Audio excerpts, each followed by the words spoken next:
अच्छी हूँ, आप कैसे हो? सब बढ़िया चल रहा है। बबलू भाई बोलो, स्टार्ट करूँ?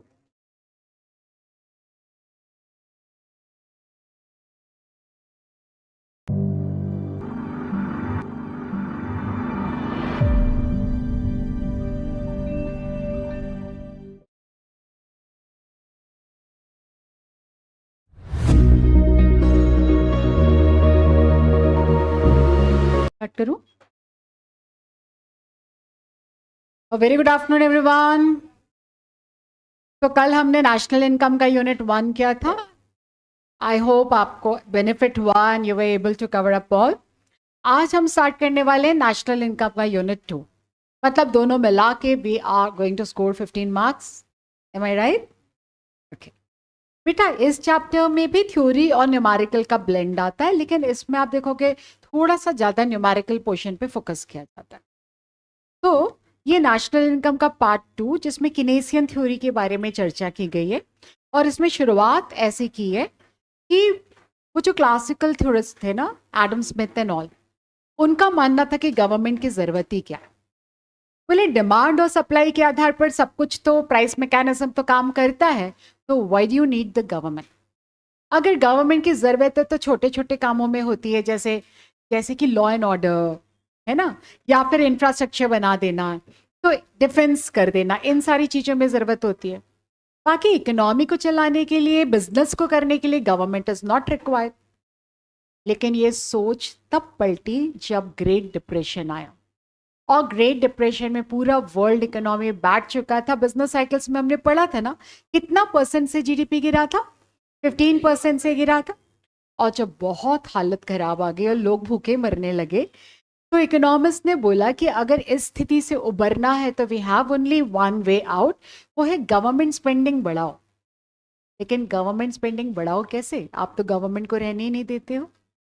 तो बेटा, एक रिवोल्यूशनरी एक किताब आई थी सामने, जो कि जॉन मेनार्ड कीन्स ने लिखी थी, 1936 में लिखी थी। और उस किताब का नाम था the general theory of employment income and money.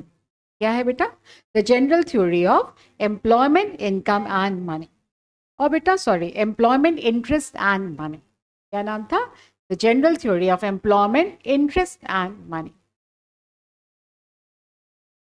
Okay Ayush, allocation of resources को माइक्रो बोला जाता है, क्योंकि when ever any firm is involve या कोई इंडिविजुअल इन्वॉल्व होता है, तब हम इसको बोलते हैं दिस इज माइक्रो ना। जैसे कि फॉर एग्जाम्पल, हम अक्सर एग्जाम्पल लेते हैं अमूल का। अब अमूल तो चीज भी बनाता है, बटर भी बनाता है, मिल्क, दही। तो उसको तय करना पड़ता है ना, कितना रिसोर्सेज में डालू, बटर में कितना, मिल्क में डालू। तो एक पर्टिकुलर फर्म इन्वॉल्व है, और वो क्या कर रही है? अलोकेशन ऑफ रिसोर्सेज कर रही है। जैसे आपके पास में भी तो टाइम पीरियड कम होता है। अग्री आयुष? आपको सोचना पड़ता है ना, कितने घंटे इको में डालू, कितने मैथ्स में डालू। तो एक्चुअली आप क्या कर रहे हो? Allocation of resources. और कभी भी फर्म इन्वॉल्व होती है, इंडिविजुअल इन्वॉल्व होता है, तो उसको माइक्रो बोलते हैं। इसीलिए allocation of resources become a part of micro. बेटा, जॉन मेनार्ड कीन्स ने किताब लिखी थी 1936 में, और उन्होंने पूरा गवर्नमेंट का रोल अच्छे से समझाया था। उन्होंने पूरा की पूरा कंसेप्ट दिया about a 2 sector economy, 3 sector economy, 4 sector economy. तो वो लोग बोल रहे थे कि गवर्नमेंट का रोल बढ़ना चाहिए, तो गवर्नमेंट का रोल कैसे बढ़ना चाहिए? तो हम स्टार्ट करेंगे विद 2 सेक्टर इकोनॉमी। अब 2 सेक्टर का मतलब होता है केवल 2 ही एंटिटीज होंगी, एक होगा हाउस होल्ड और दूसरा होगा द फर्म। इसमें गवर्नमेंट नहीं है, इसमें फॉरेन सेक्टर नहीं है ना। Together there are 4 sectors. लेकिन चूंकि यहाँ पे केवल 2 सेक्टर इकोनॉमी बोली है, तो किस किस को कंसिडर नहीं करना है? गवर्नमेंट को कंसिडर नहीं करना है, फॉरेन सेक्टर को कंसिडर नहीं करना है। तो इसका डायग्राम देखो बेटा, केवल 2 है। एक है हाउस होल्ड, दूसरा वाला है फर्म। अब बेटा, फर्म प्रोड्यूसर है, फर्म प्रोड्यूस करेगी, लेकिन प्रोड्यूस करने के लिए उसको फैक्टर इनपुट्स चाहिए ना, लैंड, लेबर, कैपिटल, एंटरप्रेन्योर। और वो उसका प्रोवाइडर कौन है? House hold. तो हाउस होल्ड उसको देता है फैक्टर इनपुट। ये देखो, हाउस होल्ड उसको क्या प्रोवाइड कर रहा है बेटा? Factor input. और बदले में फर्म्स उसको क्या दे रही है? Factor payment. क्या दे रही है? Factor payments. मतलब लैंड को मिल रहा है रेंटल, लेबर को मिल रहा है वेजेस, कैपिटल को मिल रहा है इंटरेस्ट, और एंटरप्रेन्योर फिर क्या ले लेता है, द प्रॉफिट। ठीक है। अब बेटा जब इसको फैक्टर इनपुट्स दिया तो इसने गुड्स एंड सर्विसेज बनाया। तो फर्म अब हाउस होल्ड को क्या दे रही है, तो फर्म हाउस होल्ड को दे रही है गुड्स एंड सर्विसेज, लेकिन फ्री में तो नहीं देगी, तो हाउस होल्ड उसका कर रहा है पेमेंट। तो ये जो बोल्ड लाइंस है ना बेटा, ये है मनी फ्लो। बोल्ड लाइंस क्या बता रही है, मनी फ्लो। और जो अंदर की डॉटेड लाइन है जिसको मैंने ग्रीन कलर में कन्वर्ट कर दिया, वो मनी फ्लो नहीं है, उसको अपन बोलते हैं रियल फ्लो। देखो ये फैक्टर इनपुट्स देता है तो बदले में क्या पाता है, फैक्टर पेमेंट्स पाता है। ये इसको देता है गुड्स एंड सर्विसेज और बदले में इसको ये क्या देता है, पैसा देता है। Yes Kavya, very good afternoon. यहाँ तक क्लियर। अब इसमें केवल 2 ही लोग हैं, इसमें कोई सेविंग नहीं, ना तो हाउस होल्ड सेविंग कर रहा है और ना तो फर्म्स कोई इसी प्रकार की सेविंग कर रही है, और गवर्नमेंट नहीं है तो टैक्सेस भी नहीं है। मतलब there are no leakages and no injection. अब अपने को समझना पड़ेगा लीकेज और इंजेक्शन का मतलब क्या है। हाँ, इंजेक्शन तो बचपन से कई बार सुना है, हाँ पन्नी फट जाती तो लीकेज भी हो जाता है, लेकिन यहाँ पे लीकेज एंड इंजेक्शन क्या है। तो बेटा करंट लेवल ऑफ प्रोडक्शन को अगर आप नहीं खरीदते हो तो उसको क्या बोलते हैं, लीकेज। अभी वर्तमान में जो प्रोडक्शन हो रहा है गुड्स एंड सर्विसेज का, अगर नहीं खरीदा जा रहा है तो हम क्या बोलते हैं, लीकेज। लेकिन करंट अभी जो प्रोडक्शन हो रहा है कंजम्पशन गुड्स का, गुड्स एंड सर्विसेज का, एक नया सोर्स उसको खरीदने आ जाता है तो हम बोलते हैं इंजेक्शन। ठीक है। अभी केवल हाउस होल्ड खरीद रहा है, लेकिन अगर गवर्नमेंट सेक्टर भी एंटर हो जाएगा तो गवर्नमेंट भी तो खरीदेगी, तो एक नया सोर्स खरीदने वाला आ गया तो हम क्या बोलेंगे, इंजेक्शन। लेकिन यहाँ पे तो केवल 2 ही है, एक है हाउस होल्ड, एक है फर्म। तो ना तो कोई लीकेज हो रहा है, ना तो मतलब टैक्सेस पे किया जा रहा है। अगर टैक्सेस पे कर दोगे तो वर्तमान का सामान नहीं ना खरीदोगे, या फिर आप इन्वेस्टमेंट कर दोगे तो वर्तमान सामान नहीं खरीदोगे, तो उसको अपन क्या बोलेंगे, that is a leakage. And someone else is coming down to purchase it, उसको अपन क्या बोलते हैं, इंजेक्शन। तो यहाँ पे ना तो लीकेज होगा ना तो इंजेक्शन होगा, केवल 2 एंटिटीज होगी, one would be house hold, other one would be firm. House hold करेगा, हाउस होल्ड देगा फैक्टर सर्विसेज, वो देगा फैक्टर पेमेंट। ये खरीदेगा गुड्स एंड सर्विसेज और ये उसको देगा पैसा। ठीक है। अब चूंकि गवर्नमेंट नहीं है, नो टैक्सेस, तो जो इनकम है वही उसका डिस्पोजेबल इनकम है। अपन ने पिछले चैप्टर में पढ़ा था ना, डिस्पोजेबल इनकम होता है पर्सनल इनकम माइनस उसका पर्सनल इनकम टैक्सेस, और माइनस करते थे fees and fines, non tax payments. अब इसमें ना तो नॉन टैक्स पेमेंट्स है और ना ही किसी प्रकार का डायरेक्ट टैक्सेस है, उसीलिए जो इनकम है वही उसका डिस्पोजेबल इनकम है। तो ये देखो बेटा बॉक्स, जो फैक्टर पेमेंट है वही उसका हाउस होल्ड इनकम है, और कहीं से तो कोई कमाया नहीं, जो कंपनी ने पे किया वही उसके पास में आया। और जितना इनकम आया उसने सेविंग तो कुछ किया नहीं, उसने सारा के सारा खर्चा कर दिया, तो जो उसके इनकम है वो उसके एक्सपेंडिचर के भी बराबर है। और जो हाउस होल्ड ने खर्चा किया वही फर्म्स की रिसिप्ट है, क्योंकि और कोई सोर्स ऑफ रिसिप्ट उसके पास में है नहीं, और वही उसका वैल्यू ऑफ आउट। तो ये क्या है बेटा, this is a 2 sector model. तो किस प्रकार से फ्लो होता है उसको हम बोलते हैं, that is the circular flow. Right. अब हम कुछ बेसिक कंसेप्ट पढ़ने वाले हैं। तो सबसे पहला बेसिक कंसेप्ट होता है एग्रीगेट डिमांड, ओवरऑल डिमांड जो आ रही है। अब ये जो भी हम डिमांड पढ़ रहे हैं ना, वो होता है एक्स एंटे, और एक्स एंटे का मतलब होता है प्लांट। क्या मीनिंग होता है, प्लांट। तो aggregate demand for final goods पढ़ने वाले हैं, तो उसके 2 कंपोनेंट्स होते हैं, 2 प्रकार के खर्चे होते हैं। एक होता है कंजम्पशन का एक्सपेंडिचर, दूसरा होता है इन्वेस्टमेंट का एक्सपेंडिचर। ठीक है। तो एडी के 2 सोर्सेज है, देखो सी प्लस आई। इसमें ज्यादा बड़ा कंपोनेंट कंजम्पशन का है कि इन्वेस्टमेंट का है, तो मेजॉरिटी हिस्सा किसका है, कंजम्पशन का। और ये जो इन्वेस्टमेंट होता है ना बच्चे, इसको ऑटोनॉमस क्या मानते हैं, ऑटोनॉमस। ऑटोनॉमस का मतलब होता है जो किसी और पे निर्भर ना करे। तो यहाँ पे जो कंजम्पशन है वो इनकम पे निर्भर कर रहा है, लेकिन जो इन्वेस्टमेंट का खर्चा है वो इनकम के ऊपर डिपेंड नहीं कर रहा है। तो इन्वेस्टमेंट जो है दैट इज ऑटोनॉमस, और ऑटोनॉमस होने के कारण ना उसको हम आई बार से डिनोट करते हैं। आई के ऊपर बार लगा है मतलब दैट इज ऑटोनॉमस। ठीक है, समझ में आया। AD stands for aggregate demand. तो किसी भी इकोनॉमी में जो एग्रीगेट डिमांड होती है उसके 2 कंपोनेंट्स होते हैं, एक होता है कंजम्पशन का एक्सपेंडिचर, अगला वाला कौन सा है, इन्वेस्टमेंट का खर्चा। मेजर हिस्सा कंजम्पशन का है, इन्वेस्टमेंट का खर्चा बहुत थोड़ा सा है। और यहाँ पे एक मानता है कि इन्वेस्टमेंट का खर्चा कैसा है बच्चे, ऑटोनॉमस। ऑटोनॉमस मतलब इनकम के ऊपर डिपेंड नहीं कर रहा है, इसलिए हमने उसको कैसे डिनोट किया है, आई बार। तो AD stands for C plus I bar. यहाँ तक समझ में है? अब हम कंजम्पशन फंक्शन को विस्तार से पढ़ेंगे। अब कंजम्पशन देखो इनकम पे डिपेंड करता है ना, इनकम ज्यादा होती है तो हम ज्यादा खर्चा करते हैं, ज्यादा कंजम्पशन करते हैं। तो consumption is a function of income. क्या लिखा है बेटा, consumption is a function of income. तो उसका जो इक्वेशन आता है ना, उसका जो रिलेशनशिप जॉन मेनार्ड कीन्स ने दिया वो क्या दिया, C is equal to A plus B Y. तो अगर कोई व्यक्ति कमाता ही नहीं है, मतलब उसकी इनकम जीरो हो गई, उसकी जॉब छूट गई, इसकी इनकम जीरो हो गई, तो क्या कंजम्पशन एकदम खत्म हो जाएगा? नहीं ना, वो तो पास्ट सेविंग से निकालेगा, कुछ तो बचत उसने की होगी या फिर किसी से बोरो करके लाएगा, खर्चा तो करना पड़ेगा ना, भूखा तो नहीं रह सकता। तो उसका जो ए वाला कंपोनेंट है ना बेटा, ये वाला, ये बता रहा है कि इसका ऑटोनोमस कंपोनेंट है, मतलब इनकम जीरो हो तो भी ये हो गई होगा। इस पर्टिकुलर इक्वेशन में y की जगह जीरो डाल दोगे तो बी वाई जीरो हो जाएगा, लेकिन a तो बचेगा ना। इसका मतलब देर इज सम कंपोनेंट जिसको ऑटोनोमस बोला, और जब जब हम ऑटोनोमस बोल रहे हैं इसका तात्पर्य क्या है कि इनकम के ऊपर डिपेंड नहीं कर रहा है। तो इनकम जीरो होने पे भी there is some amount of consumption that is denoted by A. लेकिन उसके बाद इनकम बढ़ती है, तो जैसे जैसे इनकम बढ़ती है वैसे वैसे कंजम्पशन बढ़ता है कि नहीं बढ़ता है। तो उसीलिए बी वाई का कंपोनेंट बता रहा है कि ये जो कंपोनेंट है ये तो इनकम के ऊपर निर्भर करता है। ओके, तो पूरा इक्वेशन क्या बन गया, C is equal to A plus B Y. Okay, ये लीनियर इक्वेशन के समान, जैसे अगर आपको कोऑर्डिनेट ज्योमेट्री पढ़ी है तो y is equal to M X plus C, ये वही वाला है। इसमें जो b है ना बेटा, इस b को बोलते हैं स्लोप। इस b को क्या बोलते हैं, स्लोप। अब तो आप पूरा के पूरा पढ़ चुके हो, तो मैथ्स में स्लोप का मतलब होता है Dibai by D x. Slope किसको बोलते हैं, डिवाई बाई डी एक्स। तो अगर बेटा इसका स्लोप निकालना है तो स्लोप को अपन बोलते हैं मार्जिनल प्रोपेंसिटी टू कंज्यूम। अपन ने पढ़ा ना, मार्जिनल प्रोडक्ट टोटल प्रोडक्ट का स्लोप है, मार्जिनल रेवेन्यू टोटल रेवेन्यू का स्लोप है। तो जब जब बोलते हैं मार्जिनल, मार्जिनल बोले तो स्लोप, स्लोप मतलब डिवाई बाई डी एक्स। तो अगर आपको इसका स्लोप निकालना है ना, तो चूंकि आप D Y by D X निकालना जानते हो तो इसलिए भी मैं बता देती हूँ, ये होता है D C by D Y. क्या होता है बेटे, D C by D Y.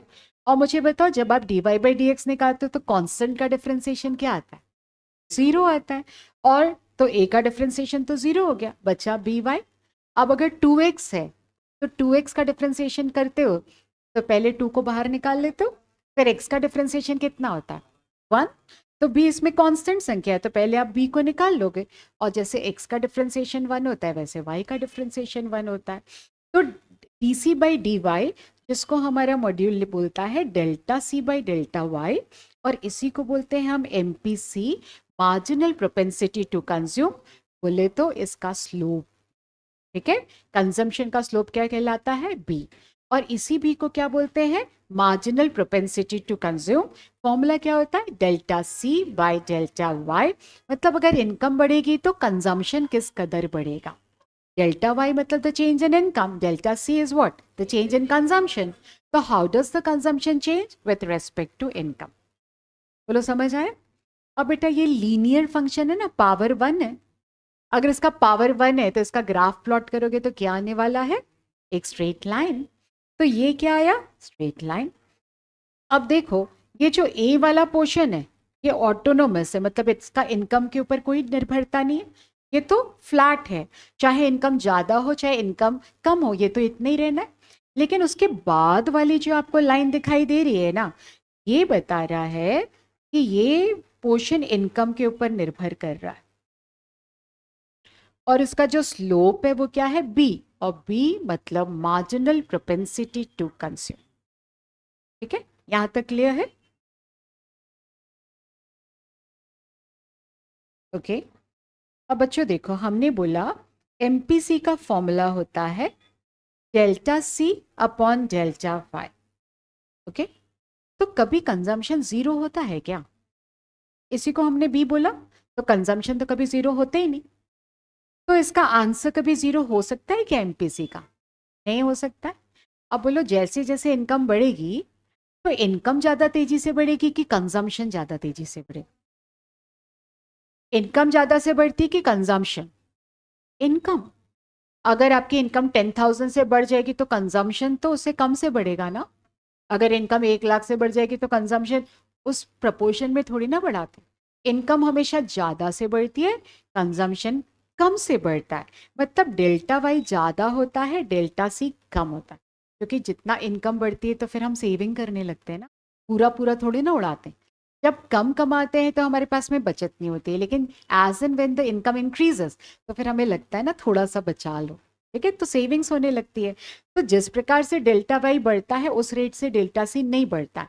मतलब न्यूमरेटर छोटा रहता है, डिनोमिनेटर बड़ा होता है। तो न्यूमरेटर छोटा होगा तो आंसर 1 से बड़ा आएगा कि छोटा?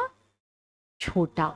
इसका मतलब ये इसकी वैल्यू 0 से बड़ी रहेगी लेकिन 1 से छोटी रहेगी। तो जो b की वैल्यू है it lies between 0 and 1। Exam में ऑलरेडी आ चुका है, अपने को मालूम होना चाहिए। क्या लॉजिक है बेटा कि 0 तो हो नहीं सकता, क्योंकि कंजम्पशन भला 0 कैसे हो सकता है? अब नहीं कमाएगा, बेरोजगार है तो भूखा थोड़ी ना मरेगा, तो कुछ कंजम्पशन तो होगा, तो इसकी वैल्यू 0 तो कभी हो नहीं सकती। अब जब इनकम बढ़ती है और जैसे जैसे इनकम बढ़ती है लोग बचत करना स्टार्ट करते हैं, तो इनकम ज्यादा से बढ़ती है, कंजम्पशन कम से बढ़ता है, तो न्यूमरेटर छोटा होता है, डिनोमिनेटर बड़ा होता है, तो इसकी मैक्सिमम वैल्यू 1 से छोटी ही होगी। तो बी लाइज बिटवीन 0 एंड 1। यहां तक क्लियर हुआ बेटा? कंजम्पशन फंक्शन कैसे लिखते हैं? C is equal to A plus B Y. इसमें ए क्या है? कांस्टेंट है, जिसको बोलते हैं ऑटोनॉमस कंजम्पशन, मतलब जो इनकम के ऊपर निर्भर नहीं करता। और बी वाई वाला कंपोनेंट क्या बताता है? जो इनकम के साथ में बदलता है। और इसमें बी को क्या बोलते हैं? बी को बोलते हैं स्लोप, बी को बोलते हैं एमपीसी। एमपीसी का फुल फॉर्म क्या है? Marginal propensity to consume. उसका फॉर्मूला होता है delta C upon delta Y. ये जो मैंने D Y D C upon D Y लिखा वो यही है, delta C upon delta Y. Alright बेटा, ये एक स्ट्रेट लाइन फंक्शन होता है और ये याद रखना है कि बी की वैल्यू 0 और 1 के बीच में लाई करती है। Got it? कोई डाउट? अब बच्चे ये तो एमपीसी हुआ। अब एक और कंसेप्ट होता है जिसको बोलते हैं एपीसी। एपीसी का फुल फॉर्म क्या होता है?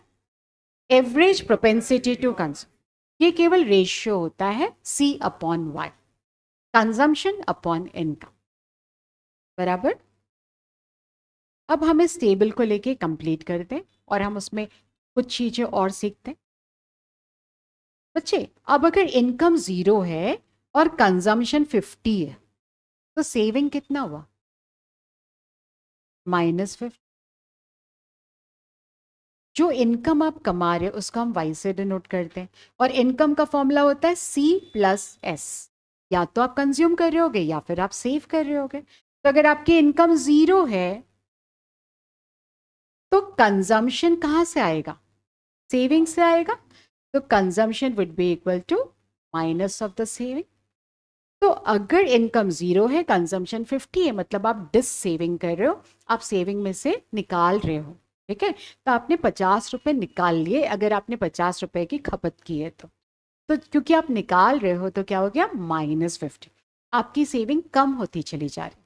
सिमिलरली आपकी इनकम क्या है? 100 है, कंजम्पशन क्या है? ज्यादा है ना इनकम से, तो 25 का जो कंजम्पशन हुआ वो कहाँ से आया? वो सेविंग में से आपने विड्रॉल किया, तो कितना हो जाएगा? -25। और जब इनकम और कंजम्पशन दोनों बराबर है तो फिर सेविंग कितनी हो गई? 0। ना तो आपने डाला और ना ही आपने निकाला। फिर अगला वाला देखो, इनकम अब आपकी बढ़ चुकी है 300 और कंजम्पशन कितना है? 275। दोनों का डिफरेंस क्या है? 25। ये कहाँ गया? ये आपने अपने बचत खाते में डाल दिया। Now your income is 400 while you're consuming 350. 50 कहाँ गया? Into your savings account. और अब बेटा 75 चले गए आपके सेविंग। तो जब इनकम कंजम्पशन से ज्यादा होगा तो सेविंग पॉजिटिव होगा, और जब इनकम कंजम्पशन से कम होगा तो आपका सेविंग नेगेटिव होगा, जिसको हम बोलते हैं डिस सेविंग। अब चलो इस टेबल को लेके कंप्लीट करते हैं। अब एपीसी का फॉर्मूला हमने क्या बोला, सी अपॉन वाई। तो आपके पास में सी और वाई दोनों का कॉलम है। लेट्स कंप्लीट इट बेटा। 50 अपॉन 0 इन्फिनिटी या फिर बोलो अनडिफाइंड, ठीक है। 125 बाय 100 करो, कितना आया, तो 1.25। फिर कितना आया, 1 आया। तो आप इसको कंप्लीट कर पाओगे, एपीसी कंप्लीट कर पाओगे। एमपीसी कैसे निकालते हो, delta C upon delta Y. तो एक आध निकाल के देख लेते हैं। तो डेल्टा सी निकाला, 125 माइनस 50 कितना हुआ, कितना हुआ 75, और ये कितना हुआ 100। तो ये कितना हो जाएगा बेटा, यहाँ पे हो जाएगा 0.75। अगली बार में कितने का अंतर है, वापस 75 और वापस से कितने का 100 है 100, तो कितना हो रहा है 0.75। तो एमपीसी चेंज नहीं होगा क्योंकि स्ट्रेट लाइन का स्लोप नहीं चेंज होता है। टॉप टू बॉटम आपका 0.75 आएगा, ठीक है। अब जरा बताओ इनकम कितने कितने से बदल रही है और आपका कंजम्पशन 75 तो बताओ किस में ज्यादा चेंज होता है, इनकम में कि कंजम्पशन में। तो हमेशा इनकम ज्यादा से बदलते, कंजम्पशन उतने से नहीं बदल पाता, इसलिए आपका जो एमपीसी आता है ना वो 1 से कम आता है। तो एमपीसी मतलब बी लाइज बिटवीन 0 एंड 1। सो फार। अब उन्होंने बताया सेविंग फंक्शन। अब सेविंग भी तो इनकम के ऊपर निर्भर कर रही है ना। अभी हमने देखा ना जैसे जैसे इनकम का लेवल बढ़ रहा है वैसे वैसे सेविंग का लेवल बढ़ रहा है, और जब इनकम और कंजम्पशन बराबर हो गया तो सेविंग आपका 0 आ गया, ठीक है। तो सेविंग भी किसका फंक्शन है, वो इनकम का ही फंक्शन है। तो S is equal to the function of Y। अब बेटा एमपीएस का मतलब होता है मार्जिनल प्रोपेंसिटी टू सेव। मतलब आपकी इनकम जब बढ़ती है तो आप सेविंग किस कदर से बढ़ाते हो। अब एक कंसेप्ट होता है बेटा, देखो अपन ने बोला y is equal to C plus S होता है, करेक्ट। तो क्या हम बोल सकते हैं delta y is equal to delta C plus delta S. अब एक काम करो, दोनों साइड में डेल्टा y से डिवाइड कर दो, तो ये हो जाएगा delta C plus delta S divided by delta y। तो ये तो 1 बन जाएगा, और ये क्या बन जाएगा, ऐसा बन जाएगा, ठीक है बेटा। तो इसको बोलते हैं एमपीसी और इसको क्या बोलते हैं एमपीएस। तो रिलेशनशिप क्या होता है बच्चे, एमपीसी प्लस एमपीएस हमेशा किसके बराबर होता है 1।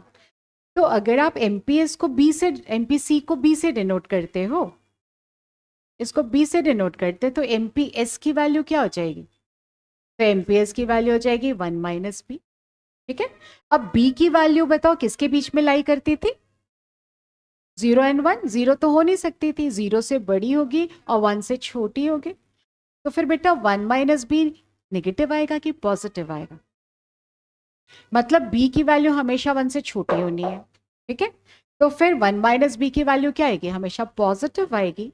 तो एमपीएस इज ऑलवेज पॉजिटिव, ठीक है। आपको लिखना है तो लिख लो, बी की value is lying between 0 and 1। तो फिर उसलिए जब आप 1 माइनस बी को कैलकुलेट करोगे तो हमेशा ये पॉजिटिव वैल्यू आ जाए। तो एमपीएस का फॉर्मूला होता है delta S upon delta Y. MPC का फॉर्मूला होता है delta C upon delta Y. और हमने ये क्या बोला बेटा, एपीसी का फॉर्मूला क्या था, ओके एपीसी का फॉर्मूला था सी अपॉन वाई, करेक्ट। हाँ मैं खोल दे, यहाँ पे काम कर रहे थे है ना। देखो बच्चे एपीसी का फॉर्मूला होता है सी अपॉन वाई, और एपीएस का फॉर्मूला क्या होता है एस अपॉन वाई। एक काम करो ना, एपीसी प्लस एपीएस एक बार करो, तो हो जाएगा C by Y plus S by Y. बोले तो C plus S by Y, मतलब इसका आंसर क्या आ जाएगा, ये भी होता है 1। तो एवरेज प्रोपेंसिटी टू कंज्यूम और एवरेज प्रोपेंसिटी टू सेव का भी टोटल होता है 1, और एमपीएस और एमपीसी का भी सम टोटल कितना होता है, इट्स 1, ठीक है। क्या ये कंसेप्ट आपको समझ में आ गया, क्या मैं इसको हटाऊं। अब मैं कुछ न्यूमेरिकल करवा देती हूँ जिसमें हम कैलकुलेट करेंगे एपीएस और एपीसी बोलेगा तो एपीसी कैलकुलेट करके देख, जहां जहां न्यूमेरिकल आ सकते हैं वो सब मैं करवाती चले जाती हूँ। डन बेटा। ओके, तो moving on to the module. तो मुझे एक सेकेंड दो बेटा, मैं मॉड्यूल लेके आती हूँ, नेशनल इनकम का लेके आती हूँ, एन वाला।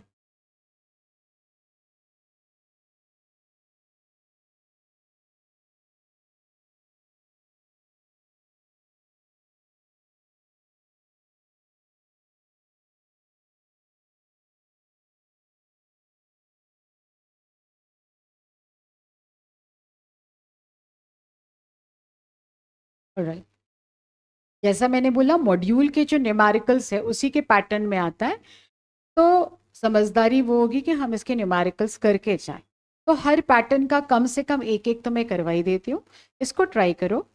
What will be the value of average propensity to save जब सी दिया है 200 और वाई दिया है 1000।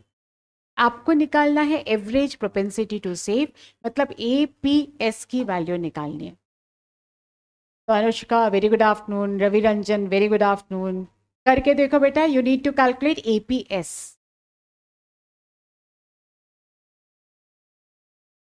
APS का फॉर्मूला क्या होता है? S/Y। तो अगर C दिया है 200, Y इक्वल टू 1000, इसने तो ऐसे ही नहीं दिया, व्हाट टू डू, माइनस कर लेंगे। तो S हो जाएगा आपका Y माइनस C, कितना हो गया 800। तो यहाँ पे आ जाएगा 800, यहाँ पे आ जाएगा 1000, आंसर क्या हो जाएगा 0.8। और वही इस पे निकालना हो तो इसमें तो वैल्यू ही दे दी है। एस कितना दिया है 450, वाई दिया है 1200, एपीएस निकालना है, फॉर्मूला लगाना है, S/Y। कितना आया आंसर? तो आंसर आया 0.375। तो क्या आपको ये सारी टर्मिनोलॉजी समझ में आ गई? हमने एमपीसी समझा, हमने एमपीएस समझा, एपीएस और एपीसी। कोई क्वेरी, कोई कंफ्यूजन? ओके, एक बार देखूं और कौन सा पैटर्न है न्यूमेरिकल। ऑलराइट, पहले हम एक काम करते हैं, हम एएस समझ लेते हैं।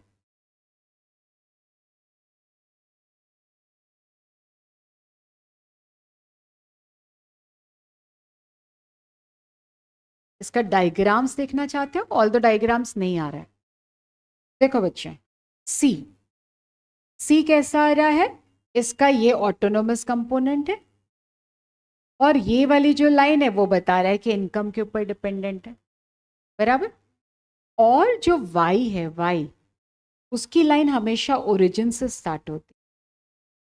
उसकी लाइन कहाँ से स्टार्ट होती है? हमेशा ओरिजिन से स्टार्ट होती है। और ध्यान से देखो बेटा, 45 डिग्रीज का एंगल बनाती है। अगर आप गौर से देखोगे तो एक्स एक्सिस में इनकम है, और इनकम को हम एग्रीगेट सप्लाई भी बोलते हैं। क्या बोलते हैं? Aggregate supply. और यहाँ पे अपना कंजम्पशन है, मतलब एग्रीगेट डिमांड। तो पूरे चैप्टर में वाई एक्सिस में एग्रीगेट डिमांड है, एक्स एक्सिस में क्या है? एग्रीगेट सप्लाई है। और ये वाले जो 45 डिग्रीज का लाइन है ना, ये बता रहा है इसके हर पॉइंट में एडीएस बराबर है। क्या बता रहा है? एडीएस बराबर। हालांकि वो इतने काम का नहीं है। इंपॉर्टेंट क्या है, वाई तो हमेशा 45 डिग्रीज का एंगल बनाता है, लेकिन हमें मालूम है कि जो कंजम्पशन है, जितने तेजी से इनकम बढ़ता है उतने तेजी से कंजम्पशन नहीं बढ़ पाता है ना। तो कंजम्पशन की लाइन हमेशा 45 डिग्री से कम का एंगल बनाएगी। क्या आप पता, दिमाग फिर गया, क्वेश्चन पूछ लिया तो क्या याद रखना है? इनकम की लाइन हमेशा ओरिजिन से स्टार्ट होगी, 45 डिग्रीज का एंगल बनाएगी। कंजम्पशन वाली लाइन कभी भी ओरिजिन से स्टार्ट नहीं होगी, वो थोड़े से ऊपर से स्टार्ट होगी, और उसका एंगल हमेशा 45 डिग्री से कम से आएगा, जो कि सिग्निफाई करता है कि इनकम ज़्यादा तेजी से बढ़ती है, कंजम्पशन कम तेजी से। ठीक है बच्चे? अब ये वाला जो पॉइंट होता है जहाँ पे एडी और एएस बराबर होता है, ठीक है, वाई का दूसरा नाम क्या है? Aggregate supply. ठीक है, और उसके दो हिस्से होते हैं, या तो कंजम्पशन करते हैं या फिर सेविंग्स करते हैं। अब ये जो सी है ये कंजम्पशन है, मतलब ये एग्रीगेट डिमांड का कर्व है। किसका कर्व है बच्चे? ये एग्रीगेट डिमांड का कर्व है। और ये जो मैंने पॉइंट मार्क किया यहाँ पे, एडी और एएस बराबर है ना, इसको बोलते हैं this is the level of potential GDP. क्या बोला जाता है?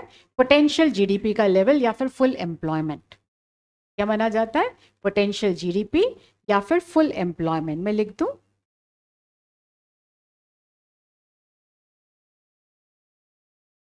हाँ, ये ऐसे भी टू सेक्टर मॉडल भी नहीं होता है, तो यहाँ पे ऐसा माना जा रहा है कि जितने लोग थे, इसमें क्या बोला, पूरा हाउस होल्ड काम करता है फर्म्स के लिए, पूरा फैक्टर इनपुट्स वहीं से आता है, तो इसमें ये जो प्रोड्यूस हो सकता है दैट इज द मैक्सिमम। यहाँ पे मान के चल रहे हैं कि सब कोई एम्प्लॉयड है, ठीक है, और अगर सब कोई एम्प्लॉयड होंगे तो कितना बना सकते हैं, तो पोटेंशियल मतलब मैक्सिमम पॉसिबल जीडीपी कितना आ रहा है, और ये कब हो रहा है, जब ये फुल एम्प्लॉयमेंट का स्तर आ रहा है,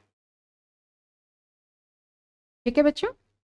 तो एडी और एएस के इंटरसेक्शन पे काम करेंगे। अब एक चीज देखो बेटा, हमने बोला AD is equal to AS, और हमें मालूम है कि एडी मतलब एग्रीगेट डिमांड। अभी थोड़े समय पहले हमने पढ़ा था एग्रीगेट डिमांड के दो कंपोनेंट्स होते हैं। कौन से दो कंपोनेंट्स होते हैं, या तो कंजम्पशन का खर्चा या फिर इन्वेस्टमेंट का खर्चा, और एएस का मतलब होता है एग्रीगेट सप्लाई। तो जितनी भी इनकम होती है या तो कंजम्पशन में जाती है या फिर सेविंग्स में जाती है। तो जब इक्विलिब्रियम आता है, हम जानते हैं ना इक्विलिब्रियम मतलब डिमांड बराबर सप्लाई, वही है पोटेंशियल जीडीपी मतलब इक्विलिब्रियम, बेस्ट पॉसिबल टाइम, है ना। तो इसमें क्या होगा बेटा, सी से सी तो कैंसिल हो जाएगा, तो इन्वेस्टमेंट और सेविंग्स क्या हो जाएगा, बराबर हो जाएगा। तो इसका ग्राफ मैं आपको दिखाती हूँ, यहाँ पे देख लो, ये देखो, इन्वेस्टमेंट को ऑटोनोमस माना है, और इन्वेस्टमेंट अगर ऑटोनोमस है ना तो एक्स एक्सिस के पैरेलल है। इन्वेस्टमेंट कैसा है बेटा, ऑटोनोमस है, और ऑटोनोमस है मतलब हमेशा इक्वल है। पूरे एक्स एक्सिस में आप देखोगे इन्वेस्टमेंट केवल एक पैरेलल लाइन जा रही है, मतलब पूरे समय इन्वेस्टमेंट क्या है, बराबर है। ओके, अब ये वाला पॉइंट देखो, एस इक्वल टू आई है ना, और हमने क्या बोला था, एस इक्वल टू आई केवल तब होगा जब ए डी और ए एस बराबर होगा, जब सी सी कैंसिल होगा तभी तो आई और एस बराबर होगा। तो उस समय देखो यहाँ पे ए डी और ए एस बराबर होगा। अब ए डी क्या है, सी प्लस आई, और ए एस क्या है बच्चे, सी प्लस एस। दोनों का इंटरसेक्शन इस पॉइंट में होगा, और जब दोनों का इंटरसेक्शन होगा तो एस और आई बराबर होगा, ठीक है। उसके पहले देखो यहाँ पे सेविंग एक्स एक्सिस के नीचे, और सेविंग एक्स एक्सिस के नीचे मतलब डिस सेविंग हो रही है, ठीक है। लेकिन बाद में जाके देखो सेविंग पॉजिटिव हो गई, यहाँ पे सेविंग्स क्या हो रही है बच्चे, पॉजिटिव होती है, बढ़ते चली जा रही है, पूरे में सेविंग क्या है, ये पॉजिटिव। हालांकि ग्राफ से अभी तक पूछना उन्होंने स्टार्ट नहीं किया है। तो ये देखो, एग्रीगेट डिमांड मतलब हाउस होल्ड का प्लान टू कंज्यूम और सेव, ठीक है। Aggregate supply, producers plan to produce the goods and services. अब इक्विलिब्रियम तो तब आएगा जब डिमांड और सप्लाई बराबर होगी, तो C plus I equal to C plus S, हम ऑलरेडी समझ चुके हैं, ऐसे में क्या होगा, आई इक्वल टू एस, ठीक है। और जब इक्विलिब्रियम आता है तो देखो उसको क्या बोलते हैं, पोटेंशियल जीडीपी बोलते हैं, या फिर लेवल ऑफ फुल एम्प्लॉयमेंट बोलते हैं। यहां तक कोई कंफ्यूजन। अब इसके कुछ न्यूमेरिकल्स आते हैं जो मैं आपको करवा देती हूँ आगे बढ़ने के बदले। इसके न्यूमेरिकल जितना आए उतना ज़्यादा स्कोरिंग है, क्योंकि यहाँ के न्यूमेरिकल्स बहुत बहुत सिंपल। तो कैसे अटेम्प्ट करना है, लेट्स लर्न देम। यहाँ से स्टार्ट करते हैं। देखो, इसने बोला calculate the marginal propensity to consume. क्या आपको समझ में है बेटा, मार्जिनल प्रोपेंसिटी टू कंज्यूम मतलब बी निकालने के लिए बोल रहा है, and the marginal propensity to save, MPS पे निकालने के लिए बोल रहा है, from the following data about an economy which is in equilibrium. क्या बोला है बेटा, इक्विलिब्रियम पे है वो ऑलरेडी। नेशनल इनकम जब भी बोला है तो वो वाई है, ऑटोनोमस कंजम्पशन मतलब ए है, इन्वेस्टमेंट एक्सपेंडिचर कितना दिया है, आई दिया है 100। अब हमें निकालना क्या है, एमपीसी और एमपीएस। कभी भी इस प्रकार के सम्स करोगे 99% टाइम्स आपको ऐसे स्टार्ट करना। टू सेक्टर इकोनॉमी हम पढ़ रहे हैं, टू सेक्टर इकोनॉमी में वाई क्या होता है, सी प्लस आई। इससे आप स्टार्ट करो, अपने आप आ जाए, ओके। और सी का फॉर्मूला क्या होता है, ए प्लस बी वाई, और प्लस में क्या है, इन्वेस्टमेंट का एक्सपेंडिचर कितना दिया है, वाई। अब पढ़ते चलो, वाई कितना दिया है 2500, ए की वैल्यू दी है 300, आपको बी की वैल्यू निकालनी है, और वाई की वैल्यू दी है 2500, ठीक है। और इन्वेस्टमेंट एक्सपेंडिचर देखो कितना दिया है 100। केवल सिंप्लीफाई करो, अपने आप सब निकल जाता। तो 100 प्लस 300 करेंगे तो कितना हो जाएगा? 400।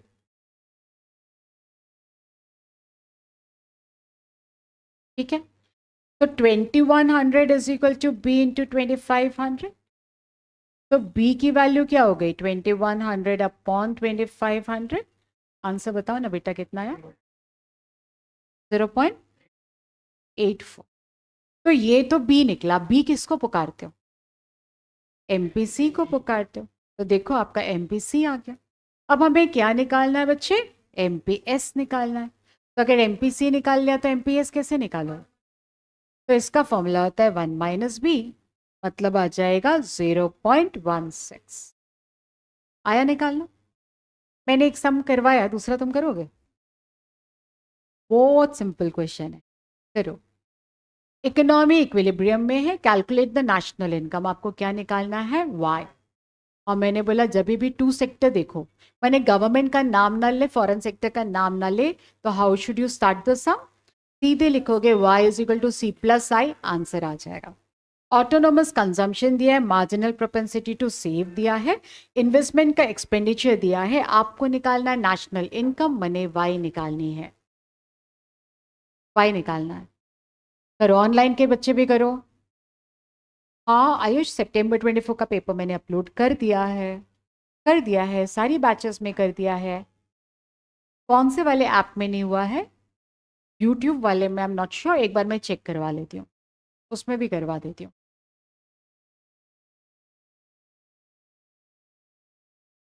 आ गया आंसर? हमने क्या सीखा, कैसे स्टार्ट करते हैं? y is equal to C plus I, क्योंकि it's a two sector economy. अब जो जो वैल्यू बोला उसको लिखते चलो। अब c का भी फॉर्मूला मालूम है ना? c क्या होता है? a plus B Y. और i की वैल्यू को i कॉपी करो। अब आपको केवल वैल्यू डालनी है। a की वैल्यू कितना दिया है? 100। मार्जिनल प्रोपेंसिटी टू सेव दिया है, गुड। तो अगर MPS दिया है 0.2, तो MPC हो जाएगा 1 माइनस MPS, मतलब 0.8 हो जाएगा। तो ये हो जाएगा 0.8y। और देखो ना, इन्वेस्टमेंट एक्सपेंडिचर तो पहले से ही दे दिया है। कितना दे दिया है? 200। अब सारी y वाली टर्म्स को एक साइड में ले आया करो, बाकी सब कांस्टेंट को दूसरी तरफ रहने दिया करो। तो हो जाएगा 0.2y बराबर 300। तो y की वैल्यू क्या हो जाएगी? 300 अपॉन में 0.2, कितना? 1500। ठीक है, आ रहा है? थोड़ा सा डिफरेंट पैटर्न अटेम्प्ट करें।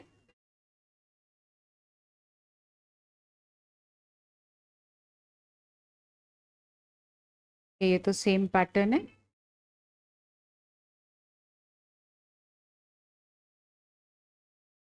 चलो एक कर लेते हैं। कंजम्पशन फंक्शन दिया हुआ है, इन्वेस्टमेंट दिया है, equilibrium level of y, c and s तीनों निकालना है। क्या निकालना है? y भी निकालना है, c भी निकालना है, s भी निकालना है। करो स्टार्ट। बोलो बच्चे, कैसे स्टार्ट लोगे? Same, y is equal to C plus I. लिखते चलो तो आपका y निकल जाएगा। अब जल्दी बताओ, y निकला क्या आपका? Did you get the value of y? कितना आ रहा है? 2750। क्या बाकी बच्चों का मैच हो रहा है? करो ना। c दिया है, i दिया है, आपको y निकालना है, c की वैल्यू निकालनी है, s की वैल्यू निकालनी है। बोलो, y निकल गया? कितना आया? 2750। अब आपको c निकालना और s निकालना। c कैसे निकालोगे? उसकी वैल्यू डालेंगे। एक शॉर्टकट सीखोगे, देखो बोर्ड की तरफ। उसने पहले ही बोल दिया इक्विलिब्रियम। इक्विलिब्रियम में अपन ने सीखा नहीं था s और i बराबर है, तो आपको सॉल्व नहीं करना है। s और i बराबर है, अगर i 300 है तो s भी क्या है? 300 है। और y is equal to C plus S होता है। तो y अगर आपका 2750 है और s आपका अगर 300 है, तो माइनस कर दो, तो c की वैल्यू आ जाएगी 2450। ठीक है, इक्विलिब्रियम बोला तो s और i सेम होगा। गॉट इट बेटा? ये वाला पैटर्न आया समझ में, how to solve it? Okay, अब हम नेक्स्ट वाले कंपोनेंट में चलते हैं. व्हाट डज इट से? ऐसे तो पोटेंशियल जीडीपी में काम होना चाहिए, फुल एम्प्लॉयमेंट में काम होना चाहिए, लेकिन जॉन मेनार्ड कीन्स ने बोला जरूरी नहीं है कि इकोनॉमी फुल एम्प्लॉयमेंट लेवल पे ही काम करेगी. ये मॉड्यूल के पीछे क्वेश्चन है. क्या कीन्स के अनुसार हमेशा फुल एम्प्लॉयमेंट लेवल पे इकोनॉमी काम करेगी? तो नहीं, नॉट नेसेसरी. करना चाहिए, करेगा तो बेस्ट होगा, लेकिन करती नहीं है. कभी इन्फ्लेशन आ जाता है, कभी डिफ्लेशन आ जाता है. तो इक्विलिब्रियम अक्षत किसको बोलते हैं बेटा? जब aggregate demand equal to aggregate supply होता है, और एग्रीगेट सप्लाई बोले तो नेशनल इनकम होता है. तो जब दोनों बराबर हो जाएगा तो बोलेंगे ना कि वो इक्वल आ गया. ठीक है, तो इधर देखो बेटा, इसमें एग्रीगेट डिमांड कर्व ये वाला, सॉरी ये एग्रीगेट सप्लाई कर्व है. अब ये डॉटेड लाइन होना चाहिए था, डॉटेड लाइन एग्रीगेट डिमांड होना चाहिए था.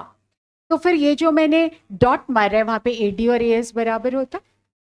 लेकिन बेटा डिमांड एक्चुअली आ गई इतनी, डिमांड कम हो गई और सप्लाई ज्यादा. आप बिजनेस साइकिल पढ़ चुके हो, एक मिसमैच क्रिएट हो जाता है. The supply exceeds demand. ये कौन से वाले फेज में होता है? कंट्रैक्शन. और कंट्रैक्शन बदतर होता है तो रिसेशन आता है. तो ऐसे में सप्लाई ज़्यादा होती है और डिमांड कम होती है.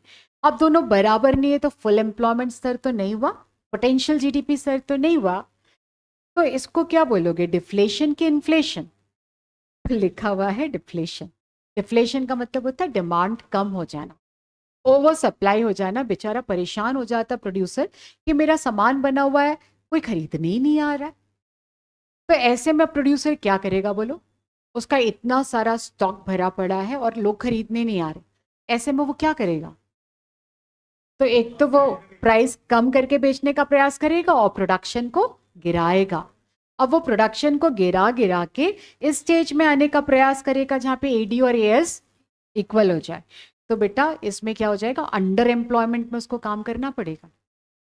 जबकि यहां पे फुल एम्प्लॉयमेंट का स्तर था, कहां पे? ये वाले हिस्से में फुल एम्प्लॉयमेंट का स्तर था. अब उसको प्रोडक्शन रिड्यूस करना पड़ रहा है, मजबूरी में उसको अंडर एम्प्लॉयमेंट के स्टेज में काम करना पड़ रहा है, बिकॉज यहाँ पे डिमांड ही नहीं आ रही. तो ऐसी स्थिति को क्या बोलते हैं? Deflationary condition. तो डिफ्लेशन का मतलब होता है कि supply is more than demand. ठीक है बच्चे, इसको देखो क्या क्या नाम से पुकारा, अलग अलग नाम से पुकारा है. ये गैप क्रिएट हो गया. गैप मतलब अंतर क्रिएट होना ना. सप्लाई ज्यादा है, सप्लाई आपकी क्या है, क्यू स्टार से लेके एफ पॉइंट तक, लेकिन डिमांड कितना है? केवल इतना है. देखो यहां से यहां तक एग्रीगेट डिमांड है, जबकि सप्लाई कहां से कहां तक है? यहां से लेके यहां तक है. तो ये जो दोनों के बीच का डिफरेंस आ रहा है, इसको हम क्या बोलेंगे? गैप क्रिएट हो गया. इस गैप को क्या क्या नाम से पुकारते हो? Deflationary gap, recessionary gap, contractionary gap. Okay, कोई दिक्कत? तो यहाँ पे हमने देखा पोटेंशियल जीडीपी में नहीं बना, यहाँ पे कम में बनाना पड़ा. पोटेंशियल जीडीपी ये वाला पॉइंट होता है, कौन सा बेटा? ये वाला पॉइंट होता है, इस पे इन्होंने नहीं बनाया. अब यहाँ पे देखो इक्विलिब्रियम आता एट द पॉइंट एफ. जब एडी और एएस कर्व एक दूसरे को इंटरसेक्ट करते तब इक्विलिब्रियम आता. ये जो है ये एएस कर्व है और ये वाला जो कर्व है ये एडी कर्व है. लेकिन ना हुआ क्या, यहाँ पे डिमांड बढ़ के आ गई. डिमांड है ये जी से क्यू स्टार तक, और सप्लाई कितनी है? वो है कम. तो जब डिमांड ज्यादा है और सप्लाई कम है तो क्या बोलते हैं, क्या हुआ? इन्फ्लेशन हो गया. अब इन्फ्लेशन हो गया तो अब जो दोनों के बीच में आपको दूरी नजर आ रही ना, ये वाली, इसको बोलते हैं इन्फ्लेशनरी गैप क्रिएट हो गया. वापस से डिमांड सप्लाई का मिसमैच हो गया, लेकिन अब के बाद demand is more than the supply. ठीक है, तो अगर डिमांड ज्यादा है तो अब सप्लायर क्या करेगा? ज्यादा बनाने का प्रयास करेगा. लेकिन बेचारा बनाएगा कैसे? यहाँ पे तो फुल एम्प्लॉयमेंट था, तो रिसोर्सेस तो है ही नहीं. तो जितने लोग थे सबको हायर कर चुका है, फुल एम्प्लॉयमेंट. अब क्या करेगा? अब ज्यादा नहीं बनेगा बेटा, अब केवल कीमतें बढ़ेंगी। तो रियल आउटपुट नहीं बढ़ता है, नॉमिनल आउटपुट बढ़ता है, मतलब केवल कीमतें बढ़ती है जब जब इन्फ्लेशनरी गैप होता है। याद रहेगा बेटा, जब जब इन्फ्लेशनरी गैप होता है तो जो बढ़ता है वो है नॉमिनल आउटपुट। ठीक है। अब जो इनकम लोगों की बढ़ी है प्रोड्यूसर्स की, that is because of inflation. Full employment होने के कारण अब और आउटपुट बढ़ाने की कोई उम्मीद नहीं। ठीक है, तो इन्फ्लेशन डिफ्लेशन अच्छे से क्लियर। कीन्स ने क्या बोला, फुल एम्प्लॉयमेंट सर पे काम होगा, दिस इज नॉट नेसेसरी। ठीक है बच्चे लोग, आगे बढ़ो। Okay, thank you. अब आता है इन्वेस्टमेंट मल्टीप्लायर। अब अगर देश में इन्वेस्टमेंट बढ़ेगा तो क्या इनकम बढ़ेगी? ठीक है, तो इन्वेस्टमेंट और इनकम में क्या रिलेशनशिप है, उसको हम इन्वेस्टमेंट मल्टीप्लायर बोलते हैं। उसको हम के से लेके डिनोट करते हैं। तो के का फॉर्मूला होता है delta Y upon delta I, जिसमें आई स्टैंड्स फॉर इन्वेस्टमेंट और वाई का मतलब क्या है, इनकम। तो जैसे जैसे इन्वेस्टमेंट में चेंज होता है वैसे वैसे इनकम के स्तर में भी चेंज होता है। ठीक है, तो पहले हम इन्वेस्टमेंट मल्टीप्लायर को समझ लेते हैं, उसको डिफाइन कर लेते हैं। तो क्या बोला है, the process of increase in national income due to increase in the investment depicts the investment multiplier. देखो डेल्टा वाई की, डेल्टा एक आई क्या है, चेंज इन इन्वेस्टमेंट, और डेल्टा वाई क्या है, चेंज इन इनकम। ऐसा क्यों होता है, पहले इसको लॉजिकली समझो। देखो, जब इन्वेस्टमेंट बढ़ता है तो ज़्यादा प्रोडक्शन होता है, और टू सेक्टर इकोनॉमी है। ज़्यादा प्रोडक्शन मतलब फर्म ज़्यादा कमा रही है, ज़्यादा कमा रही है तो फैक्टर पेमेंट भी ज़्यादा जा रहा है, मतलब हाउस होल्ड की इनकम का स्तर बढ़ रहा है। हाउस होल्ड की इनकम का स्तर बढ़ रहा है तो वो और ज़्यादा डिमांड क्रिएट कर रहा है, और ज़्यादा डिमांड क्रिएट कर रहा है तो फर्म और बूस्टअप होती है, और ज़्यादा इन्वेस्टमेंट करती है, और ज़्यादा इन्वेस्टमेंट मतलब और ज़्यादा इनकम का स्तर, फैक्टर पेमेंट का बढ़ना, फिर डिमांड क्रिएट होगा। तो एक स्पाइरल बन जाता है, कंटिन्यूस प्रोसेस बन जाता है। इन्वेस्टमेंट जैसे जैसे बढ़ता है, इनकम बढ़ती है, फर्म की भी, हाउस होल्ड की भी, देश की भी। तो बता रहा है इन्वेस्टमेंट अगर बढ़ेगा तो इनकम में किस प्रकार से चेंज है, the rate of change of national income with respect to the rate of change of investment. ठीक है, तो इसको बोलते हैं मल्टीप्लायर, क्योंकि वो बता रहा है कितने टाइम्स कर रहा है। देखो बेटा, मल्टीप्लायर क्यों बोला है, तो ये बता रहा है कि डेल्टा वाई इज के टाइम्स डेल्टा आई, मतलब इन्वेस्टमेंट को किस टाइप से वो मल्टीप्लाई कर रहा है और एक्सपोनेंशियल कैसे कर। ठीक है, तो यहाँ पे देखो, multiplier refers to the phenomena whereby increase in investment expenditure will lead to a proportionally larger change in the equilibrium level of national income. जैसे की वैल्यू 2 है, तो डेल्टा आई जितने से बढ़ा उसका 2 टाइम्स डेल्टा वाई बढ़ा। अगर के की वैल्यू 3 डालोगे तो 3 टाइम्स बढ़ा। तो ये बता रहा है कि किस प्रपोर्शन में बढ़ रहा है। तो मल्टीप्लाई का मतलब क्या है, increase in investment expenditure will lead to a proportionally larger change in equilibrium level of national income। बराबर। तो फॉर्मूला क्या होता है बच्चे, delta Y upon delta I. अब इसका एक और फॉर्मूला होता है, दैट इज 1/1 माइनस एमपीसी। अगर आपको मगअप करना है, you can mug up the formula. If you want to know why this has come, तो ऐसे लिख सकते हो। देखो वाई क्या होता है, सी प्लस आई। ओके, तो क्या delta Y is equal to delta C plus delta I है? यस। अब एक काम करो, दोनों साइड में एक काम करते हैं, हम डेल्टा वाई से डिवाइड कर देते हैं।